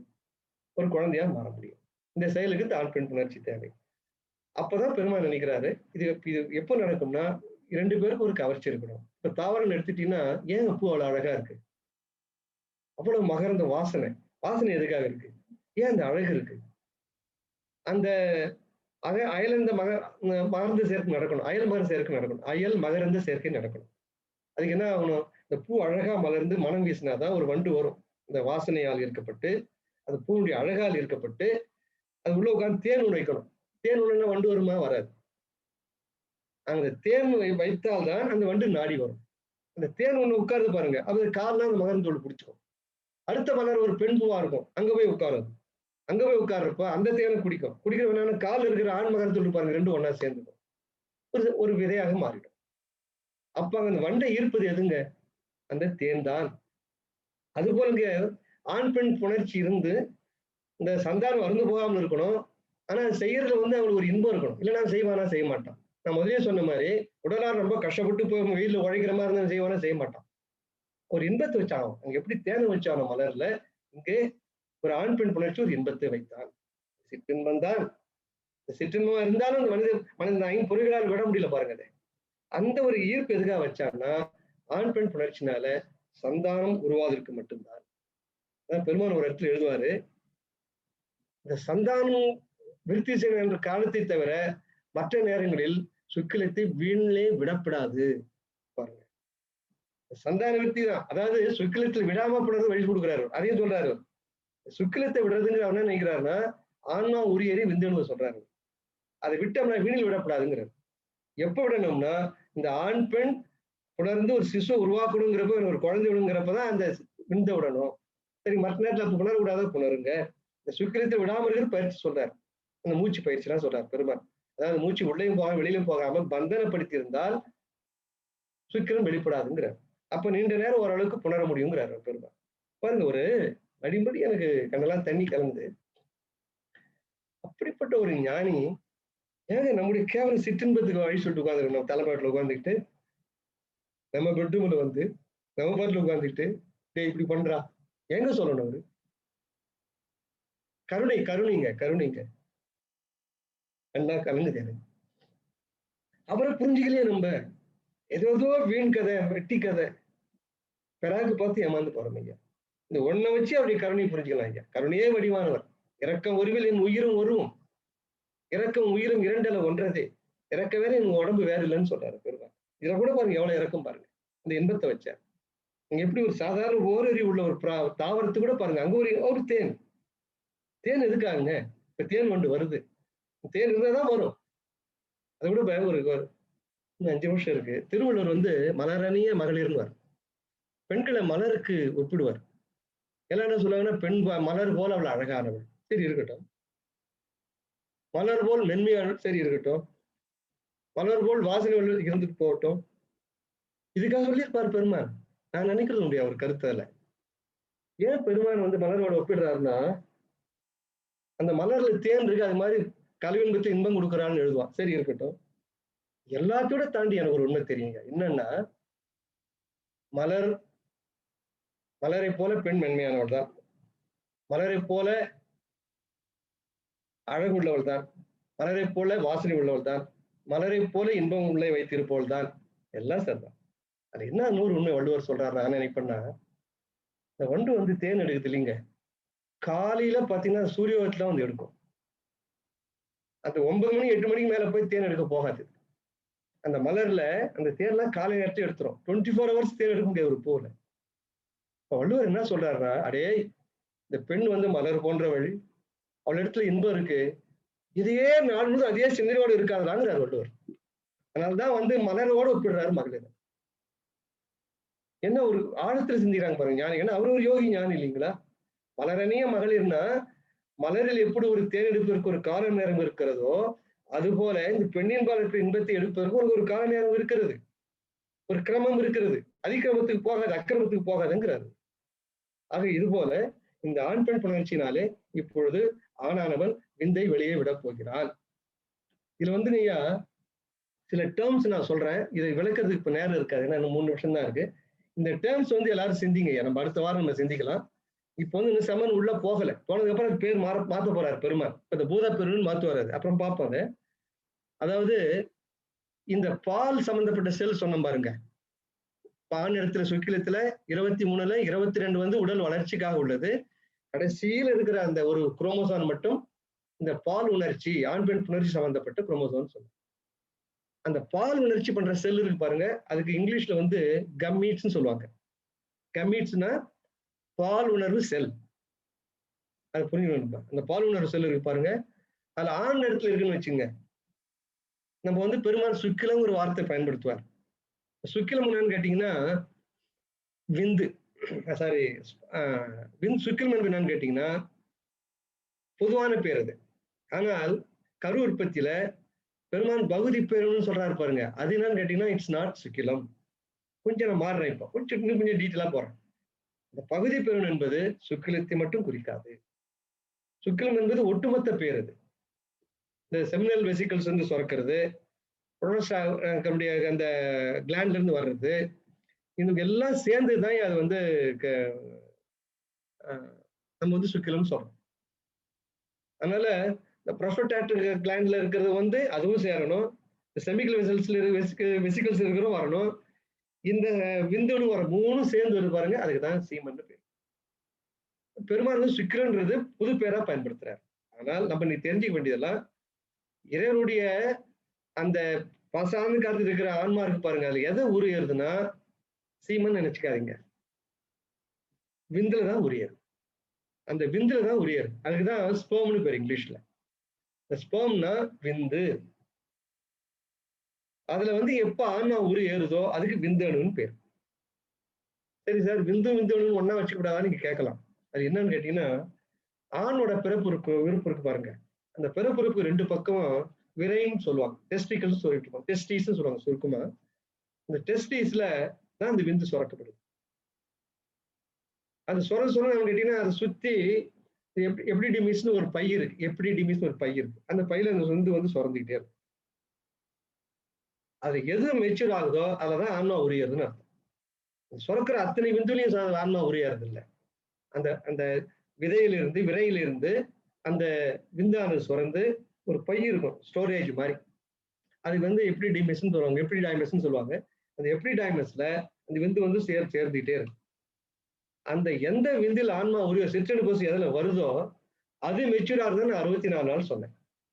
அது பெருமான் சொல்லுவாரு பாருங்க. அது கூட ரொம்ப ஆச்சரியமா இருக்கு எனக்கு. இந்த சிற்றணுபசு சேர்ந்து பாருங்க ஆணோட விந்தல சேர்ந்து அது முழுமையாக நிறைவு பெறுவதற்கு, வளர்வதற்கு, நிறை வளர்வு நிலைக்கு வர்றதுக்கு 64 நாள் நான் சொன்னேன் இல்லைங்க. 60 62 நாள் ஆகும். அவர் சொல்றாரு அந்த நேரத்துல இருந்து பெண்ணோட சோழியத்துல போய் சேருது பாருங்க. அதாவது ஆணோட உறுப்புல இருந்து வெளியாகிறது. அந்த வெளியாகிற வரையில எப்ப சிற்றணுபசு அந்த விந்துல ஏறிச்சோ அது நல்லா வளர்ந்து மெச்சூர் ஆகி அந்த எஜாகுலேஷன் சொல்லுவாங்க. அந்த ஆணுடைய உடம்பை விட்டு வெளியேறுகிற தருணம் இருக்கு பாருங்க. அதாவது ஒரு பெண் உறுப்புல அது வரையில பெருமான் சொல்றாரு என்னால் ஓரளவிற்கு கணிக்கப்பட்ட ஒரு டைம் சொல்றாரு. என்னன்னு கேட்டீங்கன்னா 1,60,60,000 கணப்போதுன்னு சொல்லுவார் பெருமான். அப்ப பாருங்க. அப்போ அது வரையில அந்த ஆன்மா அந்த சிற்றணுபசு உள்ள இருக்குங்கிறார். அதை நீங்க கனெக்ட் பண்ணீங்கன்னா இந்த கணப்போத 1,60,60,000 நீங்க கனெக்ட் பண்ணீங்கன்னா கரெக்டா 57 58 நாள் வரும். இங்க சயின்ஸ் என்ன சொல்லுதுங்க? One sperm to get matured it takes 64 days. என்ன ஆச்சரியம் பாருங்க. பெருமாள் என்ன சொல்றாருங்க? என்னால் ஒருவாறு கணக்கிடப்பட்ட 1,90,00,000. எப்படிங்க இருக்குது? ஆச்சரியமா இருக்கா இல்லைங்களா? நானும் அசந்து போடுவேன். எப்படி சொல்றாரு பெருமான் இது? எங்க கணக்கு போட்டாரு இவரு? எந்த உடம்புல போய் இப்ப நம்ம டாக்டர் விநாயகமூர்த்திலாம் இருக்காருன்னா அவர் கத்தி எடுத்துட்டு போய் அடுத்து பார்க்கலாம். அவருக்கு அந்த கல்வியின் தகுதி இருக்கு, அவருக்கு கருவி இருக்கு அவர் கையில. பெருமான் கையில கத்தியா இருந்தது. பாக்குறப்ப தெரியறாரு. இது 1,60,00,000 கணக்கு போகுது. தீர்ந்து போச்சு. அது நீங்க கனெக்ட் பண்ணி கன்வெர்ட் பண்ணீங்கன்னா எக்ஸாக்டா அதே டைம் தான் வரும். இதெல்லாம் விந்தியா இருக்கா இல்லைங்களா? அப்ப பெருமான் சயின்டிஸ்ட் ஆஃப் ஆல் டைம் சொல்றது தப்பு இருக்கா? அதனால அதை கொஞ்சம் மனசுல வச்சுக்கணும். அடுத்தது இன்னும் கொஞ்சம் டைம் இருக்குன்னா, அதாவது 1,09,60,000 கணக்கு போது நான் சொன்னேன். அத மாதிரி பெண்ணுக்கு அப்புறம் போலாம் நம்ம. இப்ப சில பேர்கள் சொல்லிவிடுறாங்க. ஆக இந்த பாசாந்த காலத்தில் இந்த அணுக்களாக இருந்த அந்த ஆன்மா சிற்றணுபசி என்று பெயர். அதை ஒரு சிற்றணுபசி இப்படி வரலாறு அப்படி எடுக்கிறான் பெருமாள். எடுத்து ஒரு ஆணோட அந்த விரைப்பையில விடுறான். அங்க என்ன இருக்குங்க? விதையில அந்த டெஸ்டிஸ்ன்னு சொல்றோமே அதுல அந்த விந்து உற்பத்தி ஆகுது. அது இன்னும் நிறைய டீட்டெயில்ஸ் எல்லாம் உள்ள இருக்கு. போனா ரொம்ப சயின்ஸா நான் சொல்லல அதெல்லாம். அதுல இருந்து உருவாகிற அந்த அந்த விந்து அதை சுத்தி இருக்கிற ஒரு சின்ன பை இருக்கு. அதுதான் நம்ம எப்டிடைமஸ்ன்னு சொன்னோம். அந்த எப்டிடைமஸ்ங்கிற ஒரு இடத்துல ஸ்டோர் ஆகுது. அதுல எந்த சிற்றணுபசு ஏறுதோ அது ஒரு பேரணு பசுவா பகுதி பேரணு பசுவாக மாறி முழுமையாக வெளியில வர்றதுக்கு 64 நாட்கள் 62 64 நாட்கள் ஆகும்னு சொல்றாங்க சயின்ஸ்ல. பெருமான் என்னால் ஒருவாறு கணக்கிடப்பட்ட 1,09,60,000 கணப்போது அப்படிங்கிறார். எங்க இருந்து? அந்த சிற்றணுபசு ஏறியதிலிருந்து ஆணுடைய அந்த ஆண்குறி வழியாக வெளியே ஒரு பெண்ணுறுப்பு போற வரையில் அது பரியந்தம். இன்னும் பெண் உள்ள போய் சந்திக்கல, உள்ள போக போகுது. ஆண் உடம்பு வெளில போறதை வச்சுக்கோங்க. அது 1,09,60,000 கணப்போது. That is equivalent to 60 days. இரண்டாவது பேர் அதிசயம். ஆக இப்ப வந்தாச்சு. இப்ப நம்ம ஆணுக்கு என்ன சொன்னாங்க? ஆணோட விந்துக்கு பேரு ஸ்பெர்ம்னு ஆங்கிலத்துல சொல்லுவாங்க. தமிழ் நம்ம வந்து அதை விந்துன்னு சொல்றோம். அது மாதிரி பெண்ணோட சோனியை சொல்றாரு பாருங்க பெருமானு, அது ஒரு ஒரு பொது பேர் வச்சு சொல்றாரு. இந்த நம்ம தளபதி அம்மா அழகான ஒரு கேள்வி கேட்டாங்க, அதுக்கு நான் பதில் கண்டிப்பா எல்லாத்தையும் கலெக்ட் பண்ணி வச்சிருக்கிறேன். அடுத்த வாரம் தான் சொல்ல முடியும்னு நினைக்கிறேன், டைம் ஆயிடுச்சு. இந்த சோனியத்தை வந்து கருமுட்டை தாங்கிய திரவம்னு சொல்லலாம்.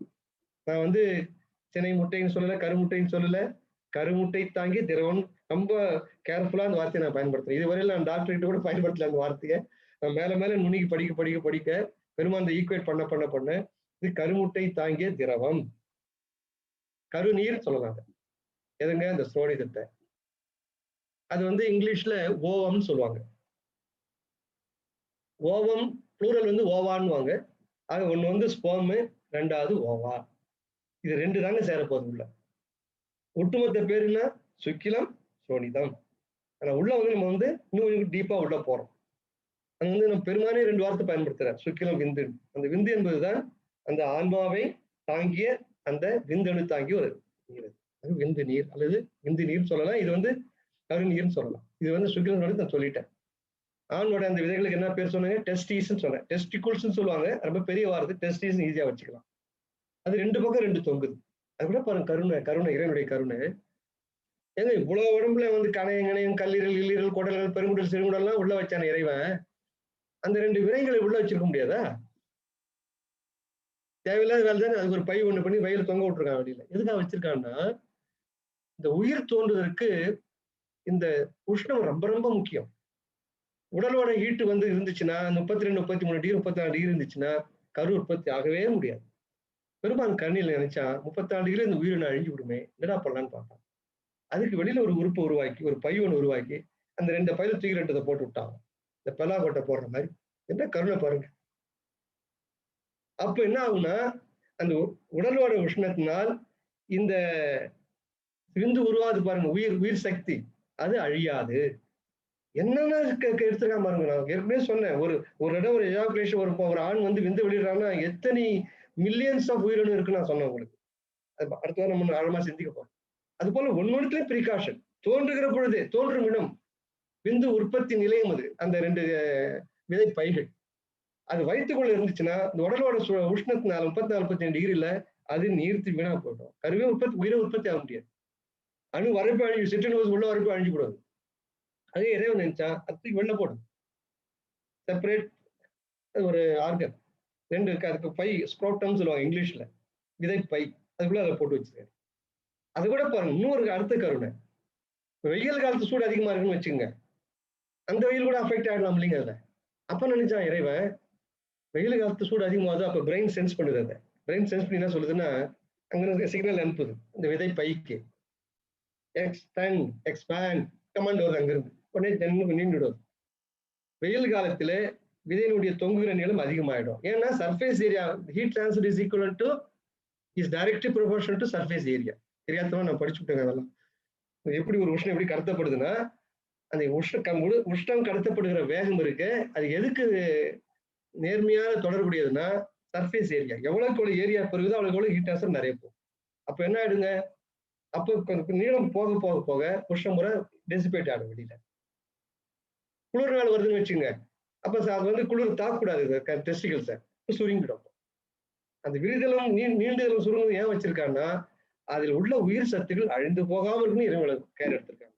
என்ன கேர் பாருங்க. நம்ம இதெல்லாம் ரொம்ப கேவலமான ஒரு பாகமா நினைச்சு அதை பொருட்படுத்துறதும் இல்லை, என்ன தவறா பயன்படுத்து. ஒண்ணு, never use it properly or use it excessively. இது என்ன நியாயம்? இது தெரிஞ்சுக்க வேண்டாம், சயின்ஸ் இல்லையா இது? இதெல்லாம் பெருமான் சொல்லி, இதெல்லாம் வந்து நம்ம பிள்ளைகளுக்கும் சொல்லிக் கொடுக்கணும், நம்ம வீட்டு பெண்களும் சொல்லிக் கொடுக்கணும். நான் வந்து 40 வருஷம் இல்லாம இதெல்லாம் சில நேரத்துல சொல்லுவேன். பொம்பளைலாம் கை வச்சுக்கோ, இன்னும் பெரிய சொல்லக்கூடாத விஷயத்த சொல்லிட்ட மாதிரி கூட்டங்கள்ல. இன்னைக்கெல்லாம் அப்படி இல்லைங்க. இன்னைக்கெல்லாம் எல்லாரும் புரிஞ்சுக்கிறாங்க. அது சன்மார்க்கிகள் தான் முக்கியமா இதெல்லாம் தெரிஞ்சுக்கணுங்க. இது தெரிய என்ன ஆயிடும்னா, நாம் ஏன் ஒரு பெண்ணை வணங்கணுங்கிற உணர்வு உண்டாயிடும் நமக்கு. பெண்ணை வணங்குதல்ங்கிற உணர்வு எப்போ உண்டாகுனா, இதை புரிஞ்சாதான் உண்டாகும். அவ்வளவு ஒரு அற்புதம். ஆனா நான் பின்னால பார்க்க போறேன். ரொம்ப நேரம் ஆயிடுச்சு, 8:05 ஆயிடுச்சு. அதனால இன்ற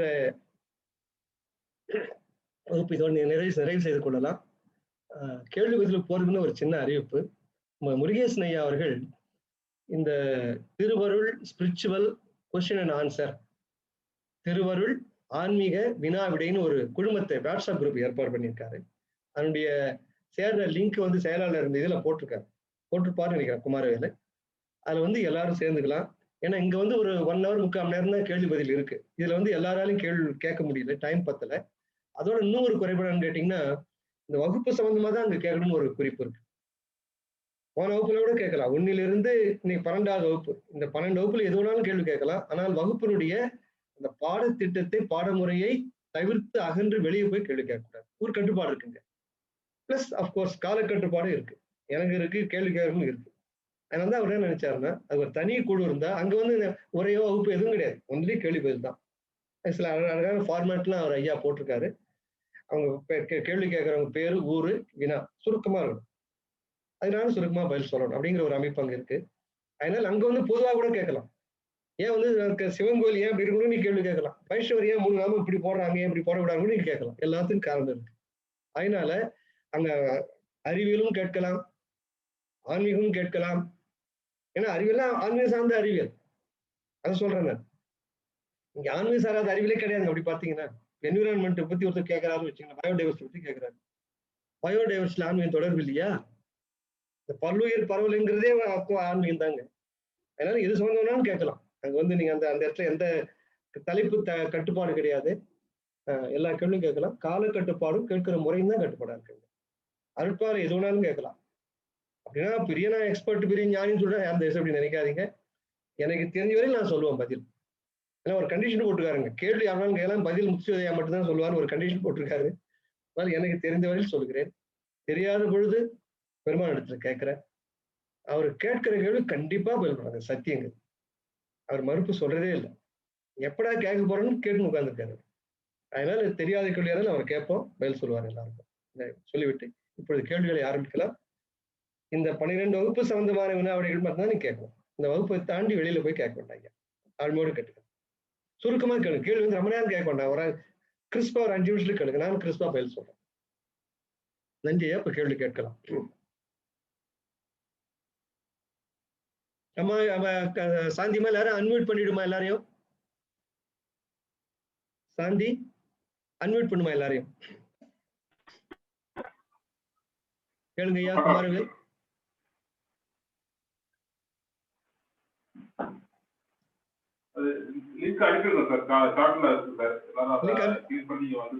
சாட்ல வந்து லிங்க் அனுப்பிச்சிருக்காருங்க. அந்த வாட்ஸ்அப் குரூப்ல யாராவது மெம்பர் ஆகணும் ஆகலாம். நம்ம முருகேசன் ஐயா தான் அதுக்கு அட்மின். அனுப்பலாம், ஒரு வேலை அனுப்பலாம். மற்றெல்லாம் அவர் பார்த்துக்குவார்.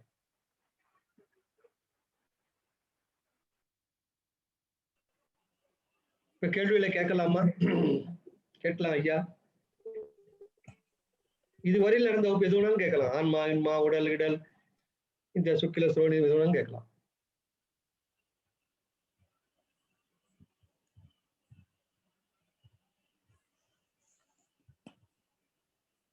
அன்மியூட் பண்ணிட்டியாமா? நம்ம அன்மியூட் பண்ணலாமா? சாந்தி அன்மியூட் பண்ணுவோம். எல்லாரும் எல்லாம் மியூட்ல தான் இருக்கு எல்லாருக்கும். அவங்களே பண்ணிக்கலாமா? சரி சரி ரைட் ஓகே. தம்பி இந்த அலின்ற ஒரு நிலை இருக்கு, அது எப்படி பாது? என்னங்கன்னா அலின்னு ஒரு நிலை இருக்கு, அது எப்படி உருவாகுது? அதான் ரொம்ப மகிழ்ச்சி. ரொம்ப தொடர்புடைய சப்ஜெக்ட் தான் அது. அதாவது 2 வகையான அலி இருக்கு. அதை வந்து வேற ஒரு வகுப்பு சொல்லலாம்னு நினைச்சு நீங்க கேட்டீங்க, பரவாயில்ல. இன்னும் நம்ம ஃபியூச்சர்ல பார்க்க போறோம். அதாவது முழு ஆணும் இல்ல, முழு பெண்ணும் இல்லை. உதாரணமா நம்ம விநாயகமூர்த்தி அவர் அழகான கருத்து சொன்னார். அந்த பாட்டு நம்ம இன்னைக்கு சிந்திக்கல. அதாவது பாட்டு கூட இருக்கு. அருட்பால் ஒரு வரி இருக்கு. பெண்ணினுள் ஆணுள் பெண்ணும் அன்னுரை வைத்து அருட்பெருஞ்சோதி. இதுல வந்து பாருங்க, பெண் இடத்துலயும் ஆண் இருக்கு, ஆண் இடத்துலயும் பெண் இருக்கு அப்படின்னு பெருமான் சொல்றாரு. முழு ஆண் இல்ல, முழு பெண்ணு யாருமே கிடையாதுங்க. எப்படி உலகத்துல வந்து தி மோஸ்ட் பர்ஃபெக்ட் திங் ஒண்ணு உலகத்துல எப்படி ஒண்ணு இல்லையோ, அது போல முழு ஆண் முழு பெண்ணு ஒண்ணு இல்லை. ரெண்டும் கலந்துதான் ஆண் பெண்ணு. பெண்ணு எடுத்துறப்ப பெண்ணோட இயல்பு கூட இருக்கும், அவ்வளவுதான். ஆண் எடுத்துறப்ப ஆணோட இயல்பு கூட இருக்கும். பெண்ல வந்து பெண்ல வந்து ஆண்மை கூறு இருக்கும், அது மாதிரி ஆண்ல வந்து பெண்மை கூறும் இருக்கும். அதுதான் வந்து இயல்புங்கிறார் பெருமான். பெண்ணினுள் ஆணும் ஆணுள் பெண்ணும் அன்னுரை வைத்து அற்பெருஞ்சோதி. பெருமான் வந்து உபதேச பகுதியில ஆண் பெண் பெண்ணானால் ஒரு அதிகாரம் இருக்கு. ஆண் பெண் பெண்ணானால் அதுல சொல்லுவார் அவர், ஆண் பாகம் சேராமல் பெண் பாகம் உருவப்படாது, அது மாதிரி பெண் பாகம் சேராமல் ஆண் பாகம் உருவப்படாதுன்னு எழுதுவார் பெருமான். அதுல சொல்லுவார் அவர், மன அறிவு என்பது பெண்ணு, ஆண் அறிவு என்பது ஆண் சொல்லிட்டு, இப்ப மனமும் ஆன்மாவும் 2 பேரும் தானே இருக்கு. எப்ப மனம் வந்து பெண்ணோ, ஆன்மா வந்து ஆணோ, ஆன்மாவும் மனம் இல்லாத ஒரு ஆண் இருக்கானா?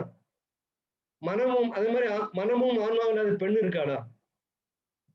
தனித்தனி மனம்னா பெண்ணு, ஆன்மானா ஆணா இருந்தாலும் கூட 2 பேரும் இருக்கு அப்படிங்கிறாரு. உதாரணமா இப்ப நீங்க அந்த கொடியில பார்த்திருப்போம். நாதம்னா பெண் கூறு, விந்துனா ஆண் கூறு. இந்த உடம்புல நம்ம எந்த இடத்துல விந்துன்னு சிந்திக்கிறோமோ அது முழுவதும் பெண், ஆண். நாதம் சிந்திக்கிறது முழுவதும் பெண். அந்த ஒரு கொடி சொல்லாரு பாருங்க, நாபிலிருந்து ஒரு கொடி மேல் இறங்குவதா இருக்கிற புதுமத்திக்கு புதுமத்தில ஒரு சவ்வு தொங்கிட்டு இருக்கு. இந்த சவ்வோட கீழ்ப்பகுதி வெள்ளையா, மேல் பகுதி மஞ்சளா இருக்குங்கிறாரு. இந்த மேல் பகுதி மஞ்சள்ங்கிறதா நாதம். இங்கிருந்து போது பாருங்க சுக்கிலம் மேலேற்றும் பயிற்சின்னு பேரு. அதுக்குதான் விந்துன்னு பேரு. ஆக அந்த விந்தும் நாதமும் சேர்ந்துதான் அந்த கொடியா சொல்றாரு பெருமாள். அப்ப 2 சேருதா இல்லைங்களாங்க? ஆண் பாவம் சேருது, பெண் பாவம் சேருது. 2 சேர்ந்துதான் அந்த உருவம். அழகா ஒரு கருத்து சொன்னாங்க டாக்டர் விநாயகமூர்த்தி. நான் அதை பல நாள் படிச்சு அப்புறம் தான் பார்த்தேன், குறிப்பெல்லாம் எழுதி வச்சிருக்கேன். நான் சொல்ல மாறேன்ட்டேன் அன்னைக்கு. ஆனா அந்த அருமையா அந்த கருத்தை ஞாபகப்படுத்தினாரு டாக்டர். நான் எடுத்தே சொன்னேன் உங்களுக்கு. ஒரு பையன் வயசுக்கு வரானே அதை வச்சு சொல்றேங்க. டெஸ்டோஸ்டிரான் சொல்லிட்டு ஒரு ஹார்மோன் சொன்னாங்க. டெஸ்டோஸ்டிரான் ஒரு ஹார்மோன்னா ஒரு உயிர் திரவம்னு வச்சுங்க. நீர் மாதிரி அது சுரக்குது. அது சுரந்தா அவன் ஆண் அர்த்தம். பெண்ணிடத்துல ஈஸ்ட்ரோஜன் ஒரு ஹார்மோன். ஈஸ்ட்ரோஜன் தான் பெண். ஒரு பெண்ணு வயசுக்கு வரான்னா, ஒரு 12 வயசு 14 வயசு ஒரு பொண்ணு வயசுக்கு வரான்னா ஈஸ்ட்ரோஜன் சுரக்க ஆரம்பிச்சாச்சுன்னு அர்த்தம். அது சுரந்த உடனே அவன் முகம் மாறுது. அவளுக்கு அது மாதிரி இந்த பிறப்புறுப்புலாம் ரோமம் வளர ஆரம்பிக்கும். அவளுக்கு வந்து இந்த உடல் எல்லாம் வளரும். மாற்ற வெளிப்புற மாற்றங்கள்லாம் உருவாகும். அகமாற்றம் எல்லாம் உருவாகும். அதெல்லாம் யாரு உருவத்தை கொடுக்குறா? இப்போ நம்ம வானிலையில வந்து சரி வேணாம், வேற போயிடும் அது. ஆக இந்த டெஸ்டோஸ்டிரான்ங்கிறது ஹார்மோன், அது ஆண் இடத்துல இருக்கிறது. பெண்ணிடத்துல ஈஸ்ட்ரோஜன் இருக்கு. என்ன உண்மைன்னா அந்த உண்மைதான் அழகா எடுத்து சொன்னாரு. இந்த டெஸ்டோஸ்டிரான் ஆண் தானே. டெஸ்டோஸ்டிரான்ங்கிறது ஆணோட ஹார்மோன். நம்ம நினைப்பு ஆண்ல தான் இருக்கணும், அப்படி அல்ல. இயற்கை எப்படி இருக்குன்னா பெண்ணிடத்திலையும் டெஸ்டோஸ்டிரான் இருக்கு.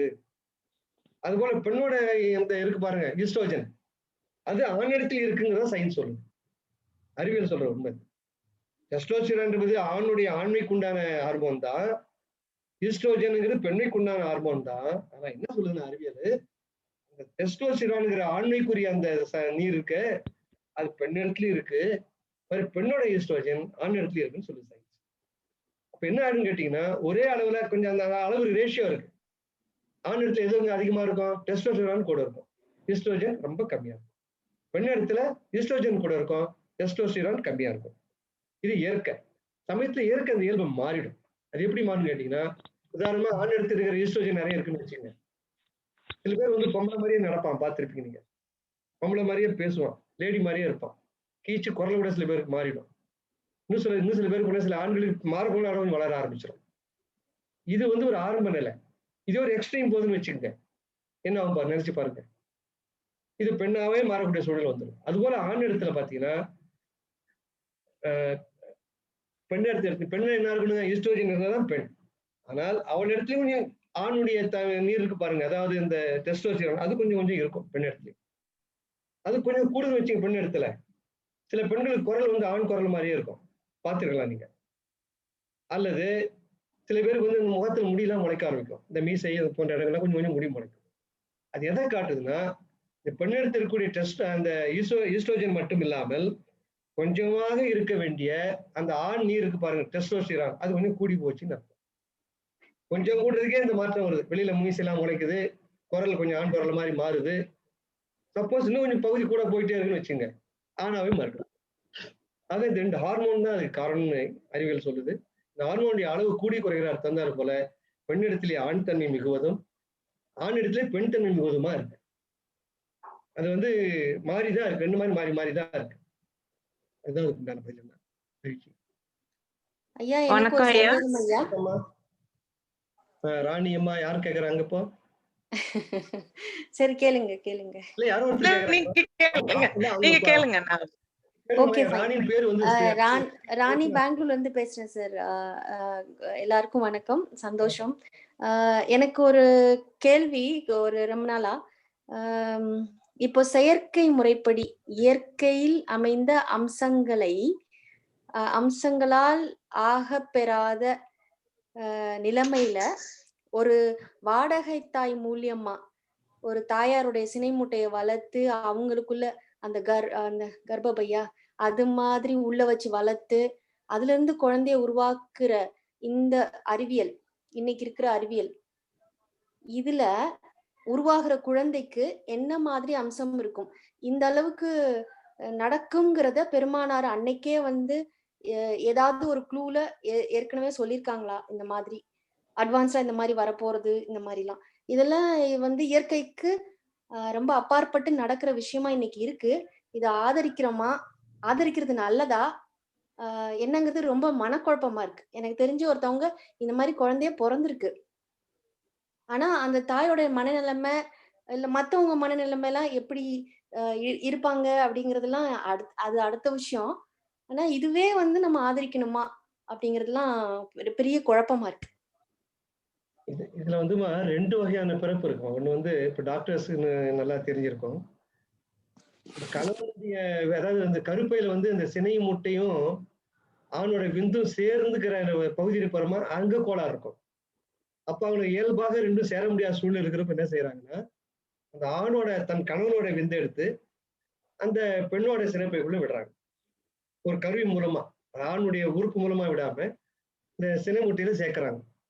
அது ஒரு வகையானது. ஆனா அந்த மனைவிக்கு தெரியுது ஆணோட கருதான்ங்கிறது அந்த மனைவி நல்லா தெரியும். இன்னொன்னு வந்து நீங்க அதான் சொல்றீங்கன்னு நான் நினைக்கிறேன். டெஸ்ட் டியூப் பேபின்னு சொல்லுவாங்க, சோதனை குழாய் குழந்தைன்னு சொல்லுவாங்க. அங்க வந்து அந்த விந்தே வேற ஒருத்தருடைய விந்துமா, அது யாருக்கும் தெரியாது யாருடைய விந்து. ஏன்னா கணவனுடைய விந்துல கோளாறு இருக்கலாம். அது வந்து அந்த ஸ்பெர்ம்னு சொல்றாங்களே, ஸ்பெர்ம் கவுண்ட்னு ஒண்ணு இருக்கு. அதுல ஒரு எம்எல்ல எவ்வளவு ஸ்பெர்ம் கவுண்ட் ஒரு கணக்கு இருக்குமா.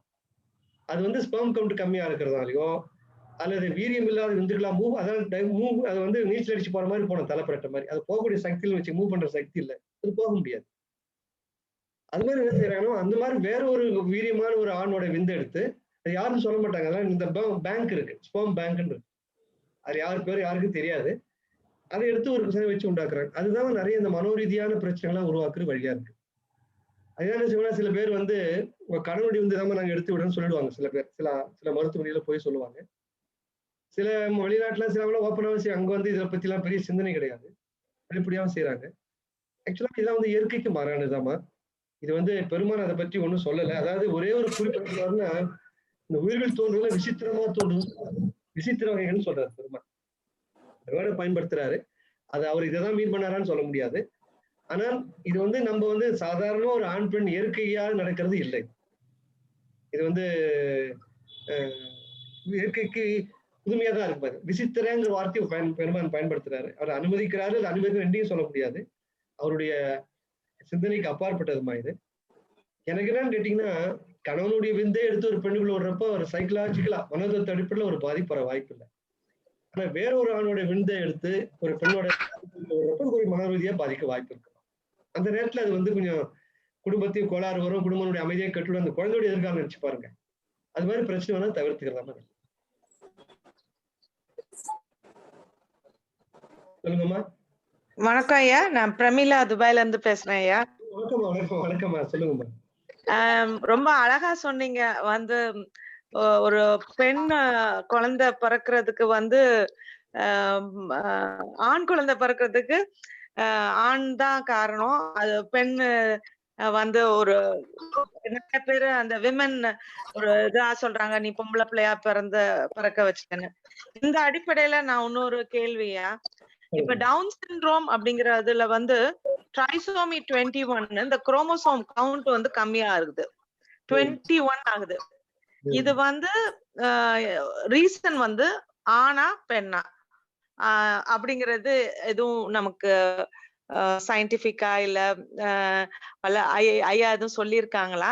ஏன்னா ஸ்பெஷல் நீட்ஸ் ஒரு சைல்டு பிறக்கும் போது நிறைய அந்த பெண்ணு நிறைய சொல்லிடுறாங்க, உன்னாலதான் இந்த குழந்தை பிறந்திருக்கு, ஆட்டிசம் பிள்ளைன்னா உன்னாலதான் பிறந்திருக்கு, சோ எனி குரோமோசோமல் அப்நார்மாலிட்டி வந்தாலும் உன்னாலதான் அப்படிங்கிறது நிறைய நடக்குது. பேரண்ட்ஸ் இந்த ஸ்பெஷல் நீட்ஸ் உள்ள பேரண்ட்ஸ்க்கு நடுவுல நிறைய இந்த மன கஷ்டங்கள் நடக்குது. சோ இதுக்கு எதுவும் ஒரு தீர்வு இந்த மாதிரி எதுவும் தெரியுங்களா?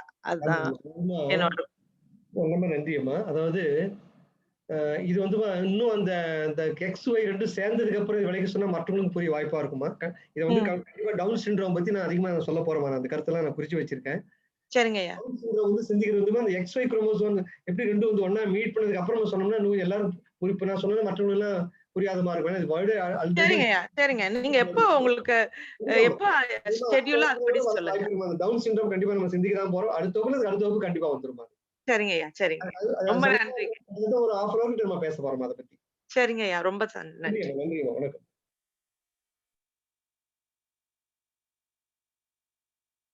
வேற ஒரு அம்மா யாரோ வந்தாங்க, ராணின்னு பேர், அவங்க பேசுறது அவங்க போயிட்டாங்கன்னு நினைக்கிறேன். சொல்லுங்கம்மா.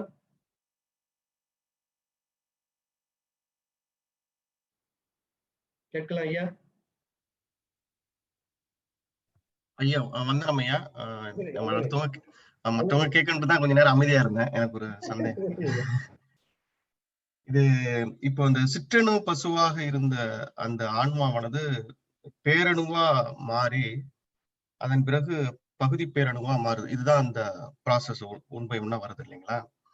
ஒரே சிற்றணு பசுல இருந்து பகுதி பேரணு ஒரே ஸ்டேஜ் தான். ஒரு பசு பகுதி பேரணு அவ்வளவுதான். ஸ்ட்ரைட் ரெண்டாவது பகுதி பேரணு. அது விந்துக்குள்ள வந்த உடனே வெளியில வந்து அந்த பாசாந்த காலத்துல வெளியில இருக்கிற வரைக்கும் சிற்றணு பசு. தந்தையோட இந்த விந்துக்கு வந்த உடனே அது பகுதி பேரணு. சரி, இப்போ இந்த பகுதி பேரணு அப்படிங்கிறது இந்த உடல் இந்த பகுதி பேரணு உடம்புக்குள்ள வர்றது எதன் மூலியமா வருது? உணவு மூலியமா வருதா? எப்படி இந்த உடம்புக்குள்ள எப்படி வருது அந்த பகுதி பேரணு வந்து எப்படி வருது? ஏன்னா நம்ம வந்து உணவு தான் நம்ம பிரியுதுன்னு சொல்லியிருக்கிறோம். விந்து சுக்கிலம் இப்படின்னு பிரியுதுன்னு சொல்றோம். இப்ப இந்த ஆன்மா வந்து இந்த சுக்கிலத்துல கலக்குறது எப்படி வந்து அதுல வந்து கலக்குது? உணவு மூலியமா வந்து கலக்குதா இல்ல வந்து எப்படி? நல்ல கேள்விங்க. அதாவது இந்த உணவு வந்து இந்த உடலோட பிசியாலஜி சொல்றாங்க இல்லைங்க, இந்த உடலியல் வளர்வதற்காக உணவு பயன்படுது. அந்த உடல் ஏன்னா நம்ம வந்து ஒரு பங்கு வந்து கோச நுனிக்கு போறதா படிச்சிருக்கோம் நம்ம உணவுல. 2.5 பாகமா பிரிஞ்சு ஒரு பாகம் கோச நுனிக்கு. இன்னும் அந்த பகுதிக்கு வரலை. அது வந்து இந்த செமினல் லிக்விடா வரப்போதியா அது நம்ம வந்து செமினல் வெசிகல்ஸ் சொல்லுவாங்க. இன்னும் அந்த பகுதி நம்ம வரல. அங்கதான் உணவோட அந்த சுக்கிலம், அங்கதான் அந்த உணவோட அந்த ஒரு பங்கு சுக்கிலம் அதுலதான் வருது. அந்த கோச நுனிக்கு போகுது இல்லைங்க, அது வந்து ஆன்மா வரல. அது ஆன்மா இல்லையா, அது வெறும் சுக்கிலம் மட்டும்தான். கேரியர் வச்சுக்கலாம். அந்த விந்து கேரி பண்ணிட்டு போற ஒரு பொருள் அது. கேரியர் அது. சரி, கடத்திட்டு போற பொருள் அது. ஏன் விந்து எப்படி ஆன்மா எப்படி உருவாரு உங்களுக்கு கேள்வி என்னன்னா, இப்போ அதுதான் நம்ம அந்த விதையோட உதாரணம் சொன்னேன். விதையில வந்து மண் இருக்கு, நீர் இருக்கு, விதை இருக்கு, 3 இருக்காங்க. மண்ணு இருக்கு, மண்ணுக்குள்ள விதையை நட்டாச்சு, தண்ணியை ஊத்தியாச்சு. மண்ணாச்சு, நீராச்சு, இதை விதையை நட்டாச்சு. முளைக்க வேண்டியதான முளைக்காது. அப்ப என்ன தேவைன்னா ஐயா, இந்த ஆன்மா இருக்கு பாருங்க, அண்டகோடிகள் முழுவதும் பாசாந்த காலத்து அந்த விலைக்கு தந்தாரு போல. அப்ப பாவம் பண்ணிருக்கோம் போன பிறவில. இறைவன் என்ன சொல்றாங்க, நீ பாவம் செய்ததால நீ வந்து ஒரு மரமாக ஆக கடவாய். அதுக்கு வந்து ஒரு தேகத்தை கொடுக்குறான். மர தேகம் வந்து எங்கேயா போனது? மரத்தோட வித்துக்குள்ளதான் வந்தாவுனது. மனித தேகம் போனா ஒரு ஆணோட வித்துக்குள்ள போறாது. அது செய்த வினையினால அது ஒரு மனித தேகத்துக்குள்ள போன ஒரு ஆணோட விந்துக்குள்ள போயிருக்கும். அந்த கட்டளை அப்படி ஆயிருக்கும். அது செய்த பாவத்தினால நகராமல் ஒரு தண்டனை அனுப்புக்குன்னு ஒரு பாவத்தை பண்ணிருக்கும் போன பிறவில அந்த ஆன்மா. அது என்ன செய்யறான் எடுத்து அந்த மண்ணும் நீரும் விதையும் சேர்ந்து இருக்கிற பாருங்க, அந்த நேரத்துல பக்குவ சக்தியான்னு சொல்லி அந்த ஆன்மா உள்ள ஏத்துறான். அருள் சக்தி அதே உள்ள இருக்கு. எந்த விதமான மீடியா கிடியா டியூபோ கருவிகிரி எதுவும் தேவையில்லை இருக்கு. இறைவனுடைய அருள் சக்தினால அந்த விதைக்குள்ள தானே உள்ள போயிடுது. அருள் சக்தினால போறதா இருந்தா ஆனா அது 2 இருக்கணும். மீதி நீர் இருக்கணும், மண் இருக்கணும். அந்த வித்து வந்து உயிர் தோன்றக்கூடாத இடமாகிய தத்துவங்கள் இருக்கணும். அதுல அந்த பக்குவ இந்த தத்துவங்கள் நிறைஞ்ச அந்த வித்துக்குள்ள மண்ணு நீர் சேர்ந்து இருக்கிறப்ப இறைவனுடைய அருளானையால ஆன்மா உள்ள ஏறி போகுது. அந்த வித்துல ஏறி போகுது. அது போல இந்த அருளானையால இந்த சிற்றணு பசுவானது இறைவனால் அந்த விந்துக்குள்ள டைரக்டா அருளானையால் உள்ள வருது. அருள் சக்தினால் உள்ள வருது. அது எந்த விதமான டியூபோ கருவியோ கூட எதுவும் கிடையாது. அருள் சக்தி தான் உள்ள கொண்டாந்து சேர்க்குது. நான் ஏன் அப்படி சொல்றேன்னா ஐயா, இந்த விந்துங்கிறது வந்து கண்டினியூஸ் ப்ராசஸ். அது எப்போ வந்து ஒரு ஆண் பருவம் அடைஞ்சிட்டானோ அவனுடைய டெஸ்டிஸ் வந்து அந்த விந்து சுரந்துகிட்டே இருக்கும். 24 மணி நேரம் சுரக்கும் யாரு, 24 hours சுரந்துகிட்டே இருக்கு. அப்ப அவ்வளவுலயே அந்த ஆன்மா வர்றது இல்லை. அந்த அந்த விரையில் இருக்கக்கூடிய அந்த டெஸ்டிஸ்ல விரை இருக்குங்களா, ஆண் விரை, அது 24 மணி நேரம் சுரந்துகிட்டே இருக்கு அந்த விந்தை. எப்போ ஒரு பையன் வந்து வயசுக்கு வந்துட்டானோ அந்த நேரத்துல இருந்து விந்து சுரக்க ஆரம்பிச்சிடும். அவனுக்கு செக்ஸுவல் ஃபீலிங் இருக்கோ இல்லையோ, அது வந்து ஸ்டிமுலேட் ஆகணும், அவனுக்கு அந்த அந்த ஆர்கசம் அதெல்லாம் வர வேண்டிய அவசியமே கிடையாது ஐயா. அவன் நினைவில்லாமே அது பண்ணி சுரந்துட்டு இருக்கும். அவனுக்கு செக்ஸை பத்தி நினைவு கூட இருக்காது. இந்த விந்து சுரந்துட்டே இருக்கும் டெஸ்டிஸ்ல. அது சுரந்து அந்த அந்த பகுதி இன்னும் கொஞ்சம் விலைக்கு சொல்லையா அடுத்த வாரம் தான் சொல்ல போறேன்.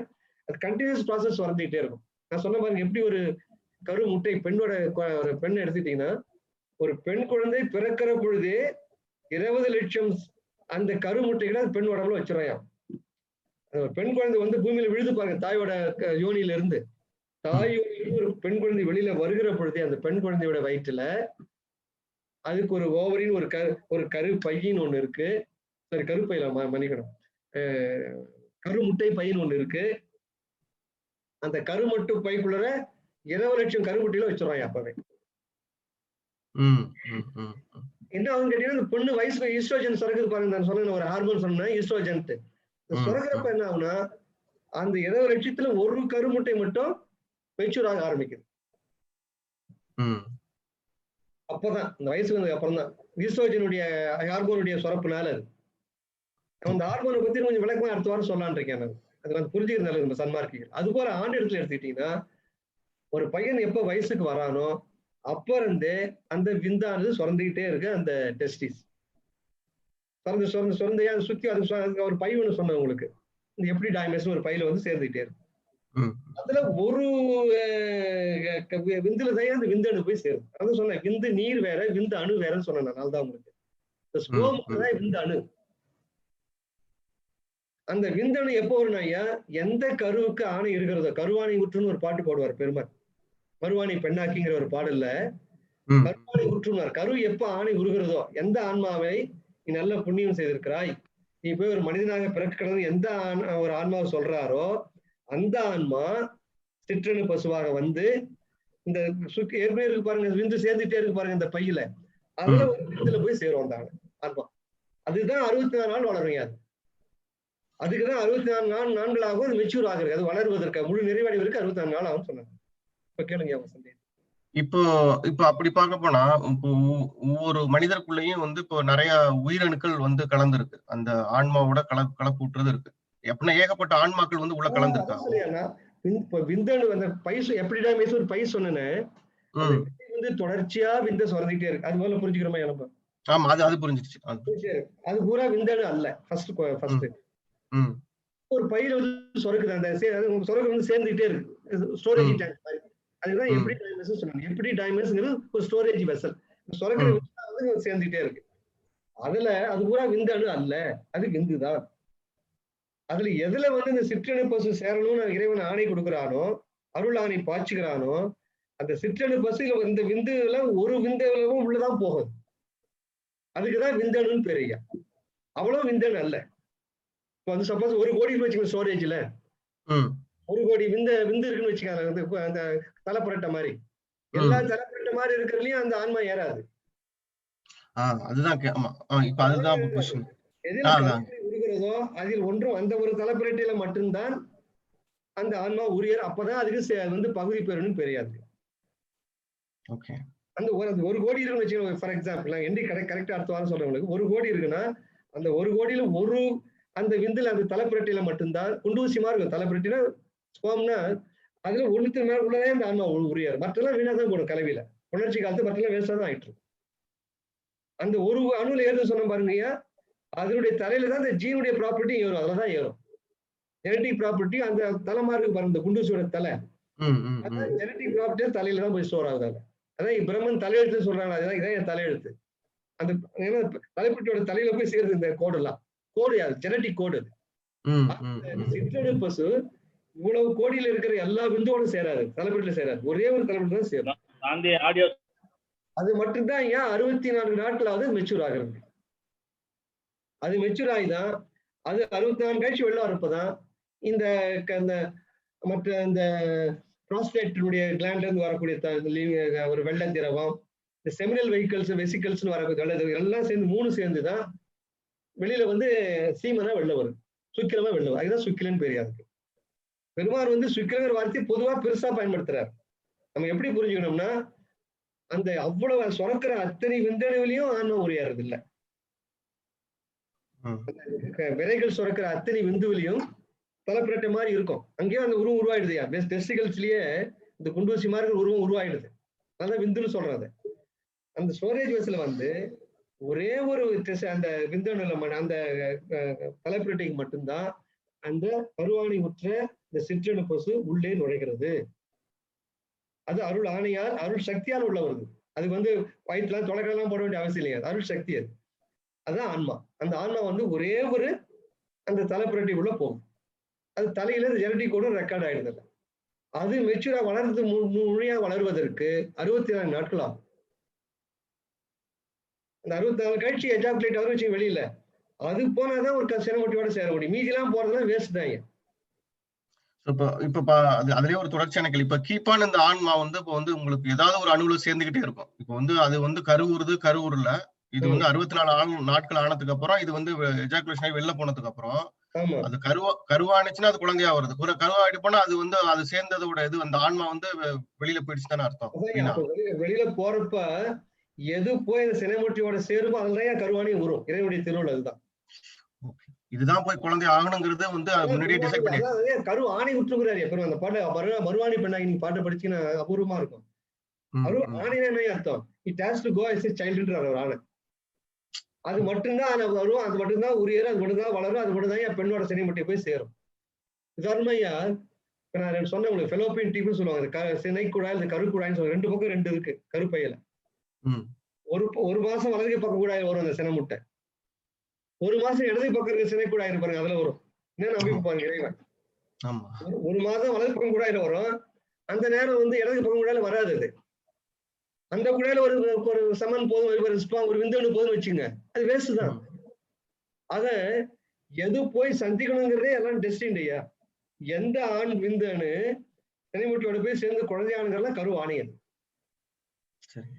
அதான் ஆண்டா குழந்தை பிறகு மகேஸ்வர செயல் ஏன் சொன்னாங்கன்னா அதான் சொன்னாங்க. நன்றிங்க. நன்றி. வணக்கங்க, டாக்டர் விநாயகமூர்த்தி மலேசியால இருந்து. வணக்கம், வந்தனையா. எனக்கு ஒரு கேள்வி இருக்கு. இப்ப ஒரு உயிர் இறந்த பிறகு அந்த ஆன்மா வந்து எங்க போகுங்க? எவ்வளவு நாள் எடுக்கும் அது இன்னொரு பிறவி எடுக்கிறதுக்கு? அதாவது ஐயா, இந்த மறுபிறவி கொள்கை வந்து முதல் பாகத்துல நம்ம சிந்திச்சோம் வேர்நிலையில. படிச்சிட்டீங்களா? சிந்திக்கல, மறுபிறவி உண்டு நிரூபிச்சோம். இந்த வாடகை வீட்டு குடியிருக்க வர்றதை வச்சு நம்ம என்ன பெருமா என்ன சொல்றாருன்னா, ஒரு ஆன்மா ஒரு இந்த உடம்புல குடியிருக்க வந்திருக்கு, இந்த வீட்டுல கலகம் ஏற்பட்டா வேற ஒரு வீட்டுக்கு போயிடும் அந்த ஆன்மா. அது போல வீட்டுக்காரன் அது போல இந்த ஆன்மா வந்து வேற ஒரு உடம்புக்கு போயிடும் அப்படின்னு சொன்னாரு.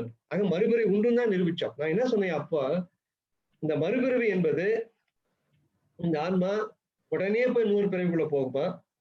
ஆமா, அதான் கேள்விங்க. பேய் மாதிரி சுத்திக்கிட்டு இருக்குமா? அதான் உங்க கேள்வி. ஆமா, அதான் கேள்வி.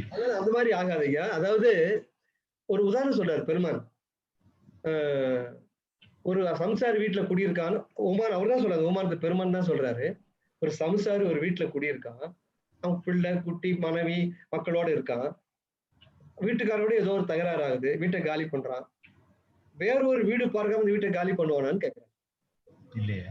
ஏன்னா வயசுக்கு வந்து அப்பா வயசான தாய் தப்புன்னு இருக்காங்க, வயசுக்கு வந்த பொண்ணு இருக்கா, பிள்ளை குழந்தைகள் இருக்காங்க, மனைவி இருக்கா. வீடை விட்டு காலி பண்ணிட்டு பிளாட்ஃபார்ம்ல போய் இருக்க முடியாது இல்லைங்களா? வேற ஒரு வீடு பார்க்காமல் சம்சாரி இந்த வீட்டை காலி செய்ய மாட்டான் என்பது போல இந்த உடம்புல குடியிருக்க வந்த ஆன்மாவானது வேறொரு தேகத்தில் கண்டிப்பாக போயே தீருங்கிறார். அதுல ஒரு குறிப்பு ஒண்ணு சொல்றேன் ஐயா. ஜீவாணி ஒழுக்கத்துல உங்களுடைய சிந்தனைக்காக சொல்றேன், பதில் சொல்ல போறேன். இப்போ ஜீவாணி ஒழுக்கத்துல சொல்றாரு ஒரு குறிப்பு. இந்த ஒரு உடம்புல இருக்கிற ஆன்மா வெளியில வந்ததுன்னா அதன் கற்ப காலம் முடிகிற வரையில் மண்ணுக்குள்ள இருக்குன்னு சொல்றாரு. குழப்பறனும் கடுப்பெல்லாம் நினைக்காதீங்க, சிந்தனைக்காக நான் போட்டு வைக்கிறேன். இப்ப நான் என்ன சொல்லிட்டேன், இந்த உடலை விட்டு ஆன்மா போனா வேற ஒரு தேகத்துக்குள்ள போய் தான் போறோம் தீரும்.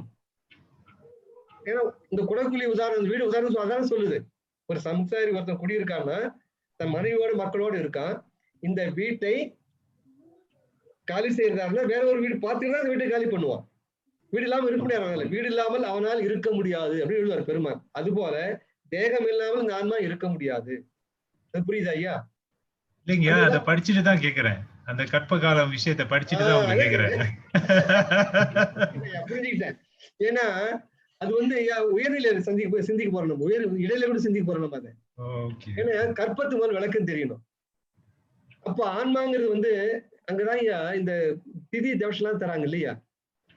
அடிக்கடி கேள்வி கேட்பேன். நீங்க ஒருத்தர் மணி ஆர்டர் பண்றீங்க, அந்த மணி ஆர்டர் அந்த பணம் போகுது அவர் வீட்டுக்கு, அந்த அந்த அந்த வீட்டுல அந்த அட்ரஸ்ல அவர் இல்லைன்னு வச்சுங்க, அந்த பணம் என்ன ஆகும்? அவர் ஒரு விட்டே காலி விட்டு எங்க போயிட்டார், திரும்பி வந்துடும் அந்த பணம். ஒருத்தர் இறந்து போன ஒரு தாய் தான் திதி கொடுக்குறீங்க, அவர் அந்த தேகத்துல இல்ல, அவர் போய் எத்தனையோ அதுக்கப்புறம் 3-4 தேகம் எடுத்து போயிட்டாரு. அவர் தாத்தா எல்லாம் கொடுக்குறீங்களே, அவர் எத்தனை தேகம் எடுத்துருப்பாரு அவரு. அப்ப அந்த பிண்டம் தராங்களே, அந்த தேவசம் எல்லாம் கொடுக்குறாங்களே, அது எங்க போகும் அந்த பிண்டம்? அதான் வேற வேற தேகம் எடுத்து போயிட்டாருல்ல, மணியாடு திரும்பி வருது இல்ல. இது அடிக்கடி கேட்பேன். எப்படி எங்க போக முடியாது? இந்த விளையாட்டா ஒரு கதை சொல்லுவாங்க. ஒருத்தன் கங்கை கரையில தண்ணி எடுத்து கரைபால இறச்சிக்கிட்டே இருந்தாலும், ஒருத்தங்கிட்ட ஏன்டா தண்ணி மாதிரி வேஸ்டா இறச்சிக்கிட்டே இருக்கிற, உன் எனர்ஜி செலவு பண்றிய, எதுக்கு நீங்க இறக்கிற, வேஸ்டா கரையில இறக்கிறேன். இல்ல எனக்கு பெங்களூர்ல ஒரு தோட்டம் இருக்கு, ரொம்ப காஞ்சி போச்சுன்னு சொன்னாங்க, அதுக்காக இறக்கிறேன் அப்படின்னு.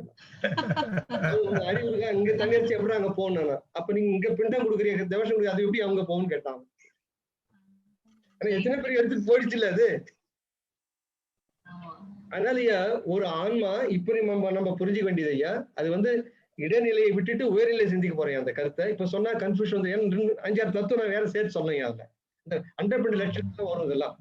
அதனாலயா தச்சமா புரிஞ்சுக்க வேண்டியது, இந்த தேகத்தை அந்த வீட்டை விட்டு காலி செய்கிற ஒரு சம்சாரி எப்படி வேறு வீடு இல்லாமல் இந்த வீட்டை விட மாட்டானோ, அதுபோல் தேகம் இல்லாமல் இந்த ஆன்மா இருக்க முடியாதுன்னு எழுதுறாரு பெருமாள். அது இந்த தேகத்தை விட்டா வேற தேகத்தை போடுங்க. அது என்னன்னு ஐயா, அது அந்த தேகத்தை விட்டு இப்ப வந்து இந்த இப்ப நமக்கு வந்து ஒரு வருஷங்கிறது ஐயா, பிரம்மாவுக்குலாம் ஒரு நாள். அது போல நம்ம இந்த பூமிக்கு நம்ம இந்த கிளாக் வச்சிருக்கோம், நம்ம கடிகாரம் அண்ட் கேலண்டர், இது வேற. அந்த ஆன்மா அந்த பாசான காலத்துல இருக்குங்க பாருங்க, அங்க கால கணக்கு வேற. அதுதான் இப்போ கன்ஃபியூஷன் உங்களுக்கு நான் சொல்லல. நம்முடைய கால கணக்கு வேற, இந்த அண்டனுடைய கால கணக்கு வேற. அங்க கிளாக் எல்லாம் கிடையாது ஐயா. இந்த சூரியன் போறதே டைம் 24 ஹவர்ஸ் டைம் எப்படி ஆகுது உங்களுக்கு? சூரியனுடைய வச்சா சொல்றீங்க. அந்த அண்டங்களுக்கு பேர் அண்ட பகிரண்ட கடாகம்னு ஒரு பெருமாள், அங்க ஏதிய காலம். இந்த அணுக்கெல்லாம் எங்க இருக்கு? பாசாந்த காலத்துல இருக்கு. அப்ப டைம் சைக்கிள் வேற இல்லையா அதுக்கு? அதனாலதான் நான் சொன்னேன், இப்ப சொன்னா அது கொஞ்சம் கன்ஃபியூஷனா இருக்கும். தற்சமயம் இந்த ஆன்மா தேகம் இல்லாமல் இருக்க முடியாதுன்னு புரிஞ்சுக்கோ ஐயா. அந்த கற்ப காலத்துல ஏன் பெருமாள் அப்படி சொல்றாரு பின்னால புரிஞ்சுக்கலாம். அது ஏன்னா வந்துயா இந்த அண்ட விளக்கில் நிறைய நம்ம சிந்திக்க போறோம், நம்ம இடைநிலையிலையும் முதல் நிலையிலையும். அதனால முதல் நிலையில அந்த கருத்து சிந்திக்கலாம். ஐயா வணக்கங்க ஐயா. ஓ வணக்கம் ஐயா, நீங்க அன்னைக்கு அந்த தனஞ்சயன் வாயு பத்தி சொல்லும் போது நீங்க இந்த கருத்து சொன்னீங்க. எப்படின்னா அந்த தனஞ்சயன் வந்து 2 மணி நேரத்துல நம்ம வந்து அடக்கம் பண்ண பிறகு அது அதோட வேலையை செய்யும், அடுத்த பிறப்புக்கு அதுதான் வழிவகுக்கும் அப்படின்னு நீங்க சொல்லிட்டு இத பிறகு சிந்திப்போம்னு சொன்னீங்க. 2 டேஸ் 2 மணி நேரம் இல்ல, 2 டேஸ்ல 72 மணி நேரம் இல்ல. இந்த உயிர் போன பிறகு 2 மணி நேரம் வாயும் போயிடுமா? இந்த தசவாயு மட்டும் அந்த தனஞ்சயன் 72 மணி நேரம் இருக்கும் அந்த உடம்புன்னு சொன்னேன். ஒரு குறிப்பு, இது வந்து பெருமான் சொல்ற குறிப்பு இல்லாம, இது வந்து சைவ சித்தாந்தம் அப்படி சொல்லி சொன்னாங்க. சைவ சித்தாந்தம் என்ன சொல்லுவாங்கன்னா, அடுத்த பிறவிக்கும் கொண்டு போறதுக்கு வழிவகுக்கிறது தனஞ்சயன் தான் சொல்லுவாங்க. அதான் இது வந்து நம்ம எப்படி சிந்திக்கணும்னா, இந்த உடம்பு இந்த மண்ணில இருக்கிற இந்த சூரிய குடும்பத்தில் இருக்கிற வரைக்கும் தான் இந்த நம்ம வச்சிருக்கிற டைம் அண்ட் கிளாக் கடிகாரம். இந்த கிளாக் வந்து அதுக்கு அடுத்தது வந்து அடுத்த அண்டர்பண்டல் போறப்ப what is the time clock நம்ம பார்க்கணும். பெருமான் வந்து கடிகைன்னு சொல்லிட்டு போறாங்க. ஃபார் எக்ஸாம்பிள் 2 நாம் மீண்டும் வருவோம்னு சொன்னார் பெருமான். நேர் அகராதி எடுத்து பாத்தீங்கன்னா மணின்னு போட்டிருக்கோம் கடிகைக்கு. சோ 2 மணி நேரம் வெளியில வந்திருக்கணும் இல்ல. அவர் வந்து அண்டங்களுக்கு அப்பால போற நிலைக்கு போறப்ப அவருடைய கடிகை நேரம் வேற. புரிஞ்சுக்க முடியாது அதை. அதனாலே நம்ம கொஞ்சம் சிந்திப்பேன். அதனாலதான் வந்து நான் இந்த இடைநிலையில வைக்காம அதை உயர்நிலையில வச்சிருக்கேன். 4வது கிளாஸ்ல வச்சிருக்கேன் நான். இப்ப நம்ம 1வது கிளாஸ்ல இருக்கோம், 2வது கிளாஸ்ல இருக்கிறோம், அடுத்தது 3வது வந்து இடைநிலைக்கு போக போறோம். அதை முடிச்சு 4வது நிலைக்கு நம்ம உயர்நிலைக்கு போறப்ப அது கண்டிப்பா சிந்திப்பேன். சரிங்கய்யா. ஓகே. ஐயா ஒரு அந்த கடந்த முடிஞ்ச கிளாஸ்லயும் இதுலயும் கம்பைன் பண்ணி ஒரு கொஸ்டின் ஏற்கனவே உங்கள்கிட்ட நான் கேட்டிருந்தேன். அதாவது ஒரு குழந்தை வந்து ஆணா பெண்ணாங்கிறது வந்து இந்த 4 மணி 3 மணி இருக்கு பெண்ணுல எங்க போய் சேருதோ அதை பொறுத்துதான் அது ஆணா பெண்ணுங்கிறது முடிவு பண்ணுங்கிறத அந்த வகுப்புல பார்த்தோம். இப்போ இந்த வகுப்புல நம்ம என்ன பார்த்திருக்கிறோம்னா ஒரு ஆணா பெண்ணாங்கிறது முடிவு பண்றது இந்த XY குரோமோசோம்ங்கிறத பார்த்தோம். இப்போ அந்த வலது பக்கம் 4 மணி இடது பக்கம் 3 மணி நினைக்கிறேன். இது அப்ப அந்த மணில போய் சேரும்.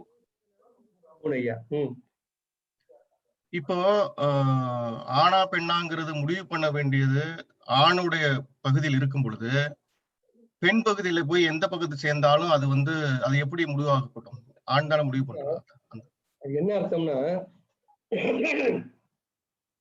இந்த 4 மணி 3 மணி கொத்தையா இன்னும் சயின்ஸ்ல அதுக்கு டெர்மினாலஜி இன்னும் கிடைக்கல. டாக்டர் ஆகிட்டையும் டாக்டர் விநாயகமூர்த்தி ஆகிட்டையும் நம்ம டீட்டெயிலா நான் அதை பேசினேன்.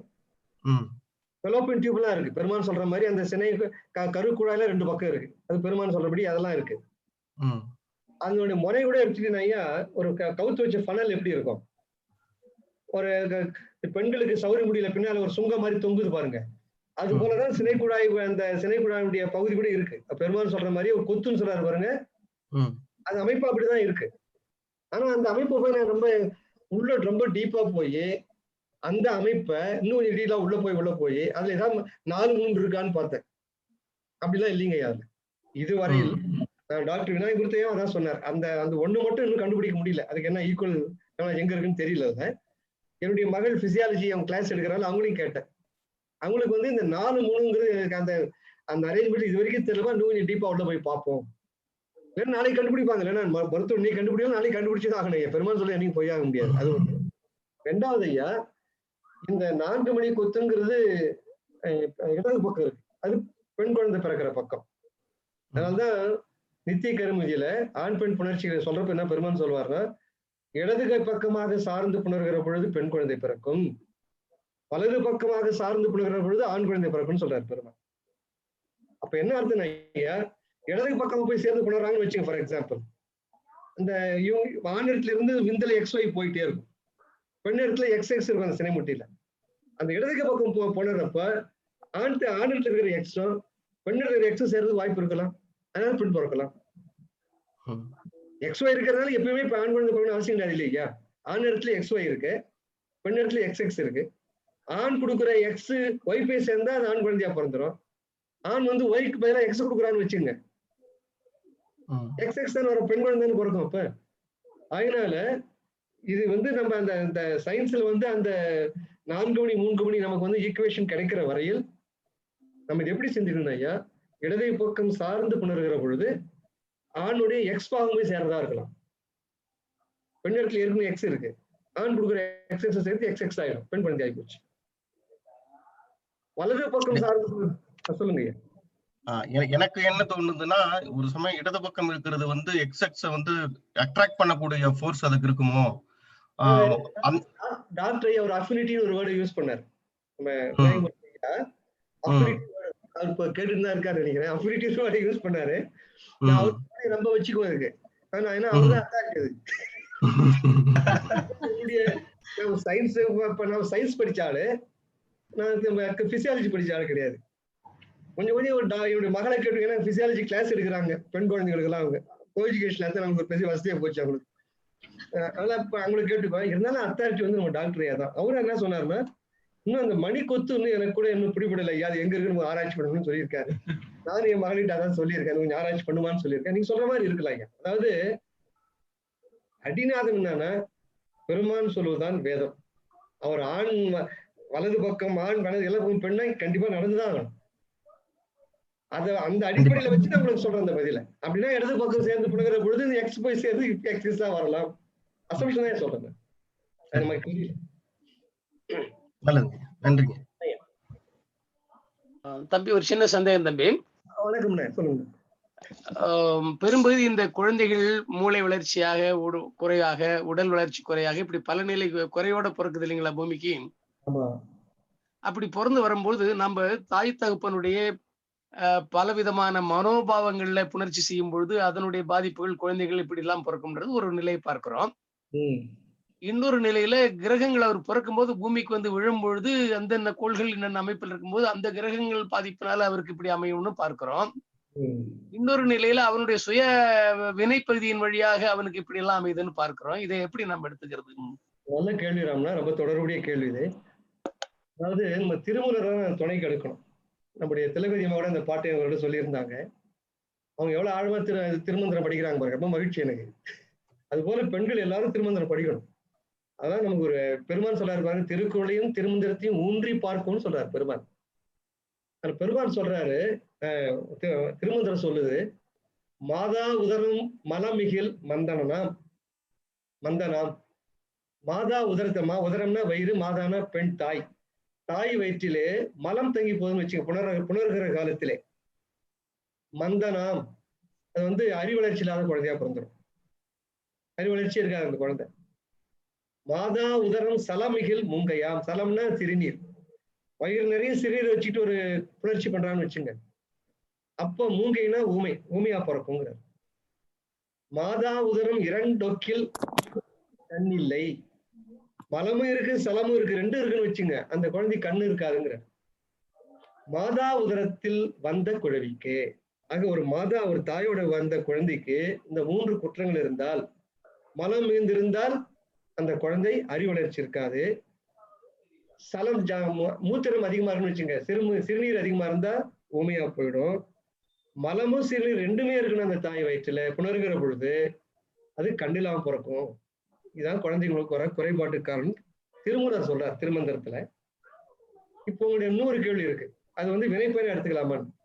வினைப்பயனா இருக்கிற பொழுதுதான் சூழ்நிலை தான் வரும். வினைப்பயனை மீறி ஒரு தாய் தந்தையர் ஊமையெல்லாம் ஒரு குழந்தை படைச்சிட முடியாது. அதுக்கு என்ன வினை இருக்கிறதோ அந்த வினைக்கேற்றார் போல இப்படி சூழ்நிலைகள்லாம் அமையும். இந்த சூழ்நிலை அமையறதே வினைதான். அதுக்காக ஒரு தாய் வந்து எனக்கு ஊமையா ஒரு குழந்தை பிறக்கணும் விதி இருக்குன்னு சொல்லிட்டு அப்பாட்டு வந்து வயிற்றுல சிறுநீரை சேர்க்கக்கூடாது. ஏன்னா நமக்கு அதான் அந்த துரோபம். துரோபம்னா மறைத்தல், படைத்தல், காத்தல், அழித்தல், மறுத்தல்ங்கிற 5 தொழில்ல அந்த யாருக்கு என்னென்ன வருகிற யாருக்கும் தெரியாது. அதான் மறைத்தல். அது ஒரு பெரிய கருணை, இறைவனுடைய கருணை அது. ஏன்னா எல்லாம் தெரியுதுன்னு வச்சுங்க, அவன் விஷயத்துக்கு உலகம் முறை இயக்க ஆரம்பிச்சிருவான். எனக்கு வந்து நான் அடுத்தடி நான் காலில் எடுத்து வச்சு வெளியில போறேன், நான் இறந்துருவேன்னு சொன்னா அடுத்த ஸ்டெப் வைக்க மாட்டேன். உலகமே ஏங்காது அப்படி ஒரு ஒருத்தரும் தெரிஞ்சா. அதனால யாருக்கு என்ன வினைன்னு தெரியாது. இப்ப என்ன சொல்றாருன்னா திருமூலரு, உன் வினை உனக்கு தெரியாதம்மா, நீ உன் அளவிலே எல்லா விதமான முன்னெச்சரிக்கை எடுத்துக்கொள். உன் வினை உனக்கு தெரியாது. உன் வினை செப்பா சேர்ந்து போதுன்னா அந்த குழந்தை இப்படி பிறக்க வாய்ப்பு இருக்கு. ஆகினால நீ எப்பொழுது ஒரு ஆணோட புணர்கிறாயோ அப்பொழுது வயிற்றுல மலம் இல்லாமல் பார்த்துக்கோ. உனக்கு வந்து அறிவளர்ச்சி இல்லாத குழந்தை பிறக்காது. சிறுநீர் இல்லாமல் பார்த்துக்க, உனக்கு ஊமை பிறக்காது. சிறுநீர் மலம் இல்லை ரெண்டும் சேர்ந்து இல்லாமல் பார்த்துக்க, உனக்கு கண் இல்லாமல் குழந்தை பிறக்காது அப்படிங்கிற. ஆக நாம் எடுத்துக்கொள்ள வேண்டிய முயற்சி, அது வினை எப்படி இருக்கோ எனக்கு தெரியாது. மறைத்தல்ங்கிற தொழில் நடந்துகிட்டு இருக்கு, துரோபம்னு ஒண்ணு இருக்கு. அதனால நான் எடுக்க வேண்டிய எல்லா முன்னெச்சரிக்கையும் எடுத்துக்கிறேன். கோள்கள் ஜாதக நிலைன்னு ஒன்று இருக்கு. வந்து பெருமான் அவளை குறிக்கல. அதாவது இந்த கண் திருஷ்டி படுறது இதெல்லாம் சில பாட்டுல சொல்லுவார் பெருமான். பன்னேறு மொழியடியர் பரவி ஏத்தும் பாதமலர் அழகின இப்பாவி பார்க்கில் கண்ணேறு படும் என்ற கனவிலேனும் காட்டுகிறாய், காட்டென்றால் காட்டுகிறாய். கண்ணேறு பற்றும் என்கிட்ட காட்ட மாட்டேங்கிறியா இறைவனே. அந்த மொழியடியார்லாம் பரவி ஏத்துறாங்களே, என் கண்ணில் அது படப்படாத அவன் பாதம்னு கேட்கிறான் அந்த பாட்டுல. கண்ணேறு படும் என்று கனவிலேனும் காட்டுன்றால் காட்டுகிறாய், நேரம்தான் காட்டுல கனவுலாதி காட்டுயா. இந்த பாட்டுல கண்ணேறு கடிக்கிறதா பெருமான் சொல்றார். அது போல சில பாடல்கள்ல ஜோதிடம் பார்க்க வரேன்னு ஒரு பாட்டு இருக்கு. இதெல்லாம் பெருமான் வந்து ஜோதிடத்தை ஏத்துக்கிட்டாரான்னு நமக்கு தெரியாது. அதனால வந்து கோள்களுடைய வல்லமை இந்த பூமி மேல இருக்குங்கிறது ஒரு குறிப்பு தெரியும். அமாவாசை பௌர்ணமி வந்தா கடல்லாம் பொங்குது, அதை நம்ம கண்ணால பார்க்கிறோம். அந்த அமாவாசை பௌர்ணமி வருகிற பொழுது கடலுக்கு தெரியுமா நீ பௌர்ணமி கேலண்டர்ல போட்டிருக்கான்ட்டு பொங்குது அது பாட்டுக்கு. ஏதோ அந்த கோள்களுக்கு அதுக்கு இருக்கு. ஆனா முழு ஜாதகமா அது உண்டா பூமியான்னு எனக்கு தெரியும். அந்த ஆராய்ச்சி நான் போனதில்லை ஒரு காலம். நவக்கோள்கள் வந்து இந்த பூமியில ஒண்ணு எல்லாம் கனெக்டட். உதாரணமா நான் கோவப்பட்டா கூட பிரபஞ்சத்துக்கு தெரியும், அது ரியாக்ட் பண்ணுதுல பிரபஞ்சம். என்ன சூழ்ந்து இருக்கிற இந்த உலகம் பிரபஞ்சமே நான் ஒரு செயலுக்கு அதுக்கு பதில் ரியாக்ட் பண்ணிட்டு தான் இருக்கு. எதிர்வினை ஒண்ணுதான் இருக்கு. Every action there is a reaction, Newton's law. அது போல இந்த கோள்களுடைய எஃபெக்ட் இருக்கலாம். அதுக்காக ஜாதகத்தை நான் சொல்ல மாட்டேன், இருக்கலாம், வாய்ப்பு இருக்கலாம். அது பெருமான் அது ஜாதக அமைப்புனால குழந்தைகளும் அப்புறம் எந்த இடத்துலையும் சொல்லல பெருமான். ஆனா திருமணம் கூட பாருங்க, ஜாதகத்தை சொல்லல. இங்க கூட இந்த உடல்ல இருக்கிற பிசியலாஜிக்கல் ப்ராடக்ட் தான் சொல்றாரு அந்த திருமணம். ஆகவே நம்ம 2 எடுத்துக்கலாம். இப்ப இந்த நேரத்துல வினை சம்பந்தமாக மனிதர்களுக்கு அங்க இணைகள் வர வாய்ப்பு இருக்கிறது. அப்படி வாய்ப்பு இருக்கிற சூழ்நிலையில் ஒரு தாய் முடிஞ்சவரை முன்னெச்சரிக்கை எடுத்துக்கலாங்க. நன்றி நன்றி.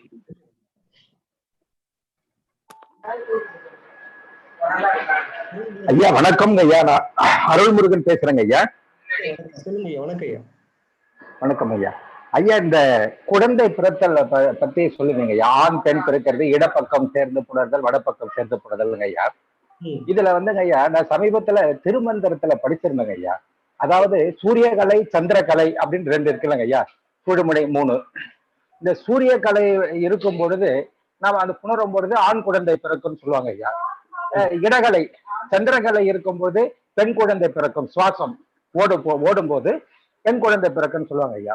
இது நமக்கு இந்த குழந்தை தான் வேணும்னு சொன்னாக்கா நாம நாடி சுத்தி பண்ணி அந்த சூரியகலை சந்திரகலையை அந்த இடகலை பெண்களை மாற்றி பண்ணிக்கலாங்க ஐயா. அப்படி மாற்றி பண்ணிக்கிட்டோம்னா நமக்கு எந்த குழந்தை வேணுமோ அந்த குழந்தைய நம்ம பெற்றுக்கலாம். இப்படின்றத திருமூலர் சொல்லியிருக்காருங்க ஐயா. தெரியும் அந்த பாடல் என்னன்னு கேட்டீங்கன்னா, குழவியும் ஆணாம் வளர்த்தது ஆகில் குழவியும் பெண்ணாம் இடத்தது ஆகில்னு சொல்லுவார். கரெக்டுங்க ஐயா, கரெக்டுங்க ஐயா. வளர்த்தது ஆகில் குழவியும் பெண்ணாம் இடத்தது ஆகில் தான் திருமந்திரம். கரெக்டுங்க ஐயா. ஏத்துக்கிறாரு பெருமான் வலது பக்கமாக சார்ந்து புணர்ந்தால் ஆண் குழந்தை பிறக்கும் கருமையில் எழுதுவார். அதுக்கு என்ன பொருள் ஐயா? ஐயா வலது பக்கம் இடது பக்கம் மாசி மாத்துறப்போ இந்த காற்றை மாற்றுகிற பொழுது வெளியில போகணும் பாருங்க, அதுக்கே வலது முக்கில தான் காத்து போகணுங்கிற ஒரு பொருள் வெளியாகணும்னா அதுதான் தனஞ்சய இந்த அபாரனுடைய தொழிலையாது. அபான வாயுன்னு ஒரு 9 வாயுல ஒரு வாயு இருக்கு. நம்ம அடுத்த இடைநிலை சிந்திக்க போறோம் இந்த 36 தத்துவத்தை. அது ஒண்ணு தமிழ்ல அதுக்கு என்ன பெயரு, ஒரு வாயுக்கும் என்ன தொழில் நம்ம பார்க்க போறோம் ஐயா. அந்த அபாரம் என்ன தொழில் ஐயா? வெளியில தள்ளுதல் தான் அபாரம். அதுவும் கீழ் நோக்கி. மேல் நோக்கி தள்ளுற வாயுக்கு உதாரணம் பேரு. வேப்ப வருது பாவன் வேப்ப ஓடுறான், அது உதாரணம். கீழ் நோக்கி தள்ளுது ஒன்னும் சொல்லப்படுது ஐயா, கரு பையிலிருந்து ஒரு குழந்தை வெளியில தள்ளுறதே அபாரம் தான். நம்ம நினைக்கிற மாதிரி அப்படி இல்லைங்க. வாயுலாம் சாதாரண வேலை இல்லை, முக்கிய பணிகள்லாம் இருக்கு. நான் அதை கார்லேட் பண்ணிட்டு இருக்கேன். அப்போ கிளான்ஸோட நான் கார்லேட் பண்ணிட்டு இருக்கேன். டாக்டரோட உதவி அடுத்த வாரம் எடுத்துக்க போறேன். இந்த கிளாண்ட் நான் கார்லேட் பண்ணிட்டு இருக்கேன் இந்த வாயுக்களை. அது ஐயா அபாரம் தான் வெளியில தள்ளி விடுது. அப்ப பெருமாள் அப்ப அது மாதிரி என்ன சொல்றாரு ஐயா, இந்த வலது பக்கம் மூச்சு போனால் அது சூரியகலை, சூடு, சூரிய நிலையில சூடானது. இடது பக்கம் சந்திரகலை, குளிர்ச்சி. சன்மார்க்கம் என்பது வாழ்வை நோக்கிய பயணம், வாழ்வை நோக்கிய பயணம், மரணம் இல்லை. இப்ப வாழணும்னா சூடா இருக்கணும். சூடுதான் சூட்டை நோக்கிய பயணம் தான் நம்முடைய பயணமே. சன்மார்க்கம் கூட சூட்டை நோக்கிய பயணம். சதா சர்வகாலம் இந்த உடம்புல வலது பக்கம் மூச்சு போக போக உடம்பு சூடா இருக்குன்னு சொல்றாரு பெருமாள். அந்த சூடானது ஐயா நம்ம அடுத்த பேர் சிந்திப்போம். சினை உண்டா இந்த சினை ஒரு பெண் கருவுற்றுக்காலான்னு கண்டுபிடிக்கையா நம்ம டாக்டரே யாருக்கு தெரியும். இந்த உடம்புல இருக்க பாடி டெம்பரேச்சர் மெஷர் பண்ணி கண்டுபிடிச்சிருவாங்க. அதுக்கு ஒரு சார்ட்லாம் இருக்குது. ஒரு கருவுற்ற பெண் கருவுற்றுக்கால் இருக்காளா இல்லையான்னு தெரிஞ்சுக்கிறதுக்கு அந்த அந்த டெம்பரேச்சர் சார்ட்ல போட்டு வந்தா கரெக்டா கண்டுபிடிச்சிடலாம். சூடு உண்டானாலே கருவை உற்பத்தி ஆகும். பாருங்க, வாழ்வுனா சூடுதான் ஐயா, வீடுனா குளிர்ச்சி. ஒரு பணம் குளிர்ந்து போச்சு சொல்லுவாங்க, குளிர்ந்து போச்சு உடம்புன்னுவாங்க. முடிஞ்சு போச்சு, குளிர்ந்து போச்சு எடுத்துருங்க அப்படின்னுவாங்க. செத்துட்டாருன்னு அர்த்தம். குளிர்ச்சி என்பது மரணம், சூடு என்பது வாழ்க்கை. அப்ப இந்த வலது பக்கம் மூச்சு சூரியன் இல்லைங்களா, சூரியன் பக்கம் போனா சூடு. மலம் போவதற்கு கூட வலது பக்கம் காத்து போனீங்க. அதுதான் பெருமாள் என்ன சொல்லுவாருன்னா, கீழே நெடுஞ்சான தரையில படுத்து இடதுகை பக்கம் திரும்பி படுத்து இந்த அக்குளம் அழுத்தணும். இடது காலினுடைய ஒரு நரம்பு இருக்கு பாருங்க, குதி நரம்புன்னு சொல்லுவாங்க, குதிக்கால் நரம்புன்ட்டு. அந்த நரம்பும் நம்ம காலால் அழுத்தணும். அது இடது பக்கம் திரும்பினாலேயே வலது பக்கம் காத்து வந்துடுறீங்க. அதான் பெருமாள் சொல்ற உபாயம். அந்த காலத்து யோகிகள்லாம் ஐயா யோக தண்டன் வச்சிருப்பாங்க. இப்படி கையில ஒரு முட்டு கொடுத்து உட்கார்ந்துருப்பாங்க, இப்படி வச்சிருப்பாங்க. அது ஆயக்கால் மாதிரி முட்டு கொடுக்குற புல் இல்லையா, என்ன பண்ணுவாங்க, யோக தண்டத்தை எடுத்து இப்படி அக்குள்ள கொடுத்துக்குவாங்க. காற்று இடது பக்கம் போதுன்னு வச்சுங்க, உடனே இடதுக்கு பக்கம் அதை வச்சு அழுத்துவாங்க. அழுத்தினோம்னா வலது பக்கம் மூச்சு மாறும். இப்ப நீங்க இந்த மீட்டிங் முடிஞ்ச உடனே ஒரு சின்ன ட்ரையல் பண்ணி பாருங்க. இப்படி கை வச்சு பார்க்கணும் எப்பயுமே. இப்படி கும்பிடம் இல்லைங்க, கும்பிட்ற மாதிரி மூக்கு கீழே வச்சு காற்று நல்லா ஃபுல்லா வெளியில விடணும். அது எந்த பக்கம் படுதுன்னு பாருங்க. இந்த புறங்கையில படுதா இந்த புறங்கையில படுதான்னு பாருங்க. அப்படிதான் கண்டுபிடிக்கணும். இடதுகை பக்கம் போகுதுன்னா உடனே என்ன பண்ணி ஒரு பயிற்சி பண்ணி பாருங்க. ஒரு அருட்பா மாதிரி, அருட்பா சொல்லல, அது மாதிரி ஒரு மொத்தமான புத்தகத்தை எடுத்து இடதுகை அக்குள்ள கொடுத்து அப்படியே அழுத்துங்க ஒரு 5 நிமிஷம் 10 நிமிஷம். ஆச்சரியமையா 10 நிமிஷம் மூச்சு வலது பக்கம் மாறிடும் உங்களுக்கு. அதான் யோகிகள் யோக தண்டத்தை வச்சு பண்ணாங்க. இப்ப பெருமாள் என்ன சொல்றாருன்னா, இடதுகை பக்கம் திரும்புற பொழுதே அந்த நரம்பெல்லாம் அழுத்தப்படுது இல்லைங்க, வலது பக்கம் மூச்சு வந்துருங்கிற. அதனாலதான் சொல்றாரு ஐயா, குழவியும் ஆனாம் வளர்த்தது ஆகில். இந்த வலது பக்கம் மூச்சு போறப்ப உடம்பு சூடா இருக்கிறதுனால அப்போ அந்த மாதிரி பிறகுறப்போ அந்த குழந்தை ஆண் குழந்தையா பிறக்கும். அதான் பெருமாள் எழுதிய அந்த சுரோனித பை சொல்றப்ப 4 கொத்து 3 கொத்து சொல்றாரு கருப்பையில. அப்ப அந்த 4 கொத்துல எப்ப போவியா? இடதுகை பக்கம் திரும்புறப்ப. 3 கொத்துல எப்ப போவோம்? இடதுகை பக்கம் திரும்புறப்ப போகும். அது ஆண் பெண் பெருமாள் அதையா சொல்றாரு. அவரும் குழவியும் ஆனாம் வளர்த்தது ஆகில், குழவியும் பெண்ணாம் இடத்தது ஆகில். நன்றி ஐயா.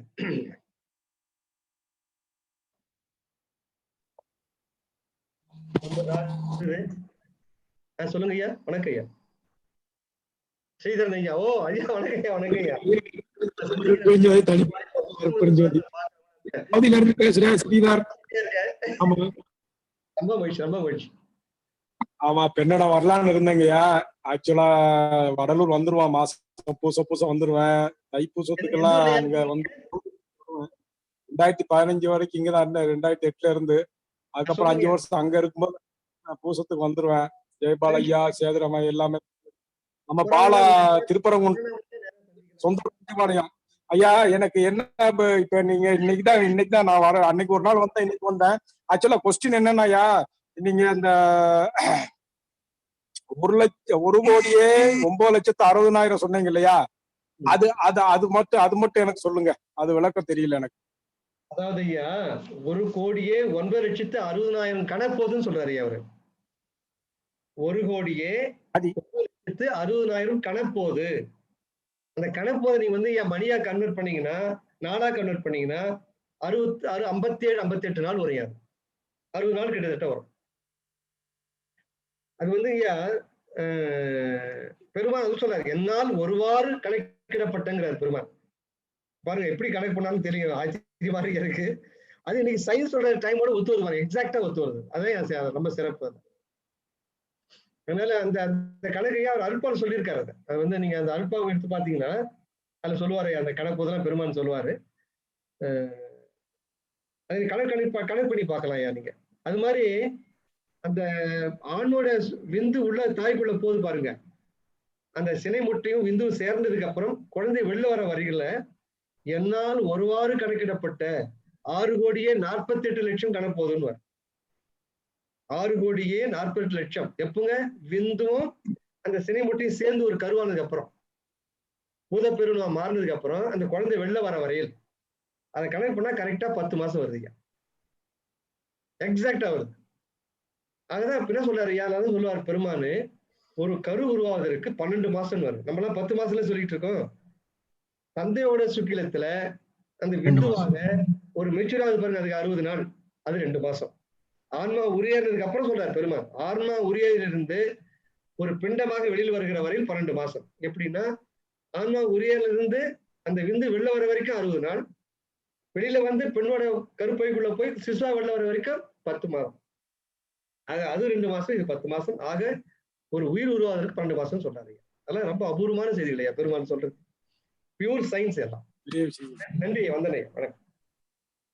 குமாரவேல் முடிச்சுக்கலாமா? நன்றியா. வந்தனையா, வந்தனை. குமாரவேல் முடிச்சுக்கலாமா? மணி 9 ஆகுது. ஐயா இந்த வாட்ஸ்அப் லிங்க் அனுப்பிச்சிருக்கேன். அந்த ஜூம்ல ஜாயின் பண்றவங்க டைரக்டா ஜாயின் பண்ணாலும் பண்ணிக்கலாம். ஆமாங்க ஐயா, இந்த வாட்ஸ்அப் லிங்க் அனுப்பிச்சிருக்காங்களா? ஜூம்ல அனுப்பிச்சிருக்கீங்களா ஐயா? ஜூம் சாட்ல அனுப்பிச்சிருக்கேன். போட்டிருக்காரு. எல்லாரும் தயவுசெய்து அந்த லிங்கை கொஞ்சம் கிளிக் பண்ணீங்கன்னா அந்த கேள்வி பதில், அந்த திருவருள் ஸ்பிரிச்சுவல் கொஸ்டின் ஆன்சர், திருவருள் ஆன்மீக வினாவிடைன்னு ஒரு வாட்ஸ்அப் குரூப் இருக்கு. அதுல எல்லாரும் சேர்ந்துக்கலாம் ஐயா. அதுல நீங்க எனி கேள்வி கேட்கலாம் ஐயா. அங்க வந்து வெளி சப்ஜெக்ட் கூட கேட்கலாம், இப்ப தொடர்பு கூட கேட்கலாம். அந்த கொஞ்சம் லிங்க் எல்லாரும் பாருங்க, சாட்ல போட்டிருக்காரு ஐயா. நன்றி ஐயா. ஒரு சமயம் உங்களால அதை கனெக்ட் பண்ண முடியலன்னா என்னோட நம்பருக்கு தனிப்பட்ட நம்பர் நான் பிங் பண்ணிட்டேன், எனக்கு அனுப்பிச்சு விடுங்க. அவருடைய நம்பரை அவர் கொடுக்குறாரு. அந்த நம்பருக்கு நீங்க கூப்பிட்டீங்கன்னா கூட ஹெல்ப் பண்ணுவார் உங்களுக்கு. இல்ல மெசேஜ் பண்ணா போதுங்க, என்னது யூஸ் நம்பர். சரி, மெசேஜ் பண்ணுங்க, கூப்பிட வேண்டாம், வாட்ஸ்அப்ல மெசேஜ் பண்ணுங்க. அவர் ஐயா அனுப்பிச்சிருக்கிற அந்த நம்பருக்கு நீங்க வாட்ஸ்அப் பண்ணீங்கன்னா அவரு அதுக்கு ஏற்பாடு பண்ணுவார். இல்ல அறநிலையத்துக்கு நீங்க கூப்பிட்டீங்கன்னா அறநிலையம் தெரிஞ்சு கூட அறநிலையத்துக்கு கூட கூப்பிடலாம், அவங்களும் ஏற்பாடு பண்ணி கொடுப்பாங்க. முடிச்சுக்கலாங்களா? குமார்வேல் செயலாளர் ஐயா, குமார்வேல் ஐயா மியூட் பண்ணிட்டாங்க. சரி முடிச்சுடலாம் ஐயா. அப்ப முடிச்சலாம் பேசி முடிச்சிடலாம். அருட்பெருஞ்சோதி அருட்பெருஞ்சோதி தனிப்பெரும் அருட்பெருஞ்சோதி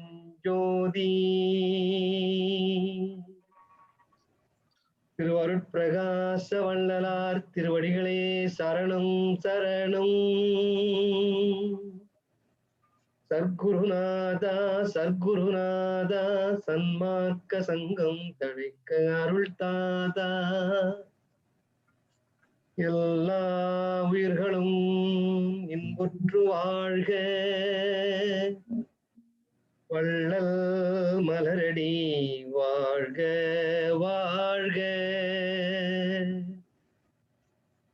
அருட்பெருஞ்சோதி அருட்பெருஞ்சோதி தனிப்பெரும் கருணை அருட்பெருஞ்சோதி.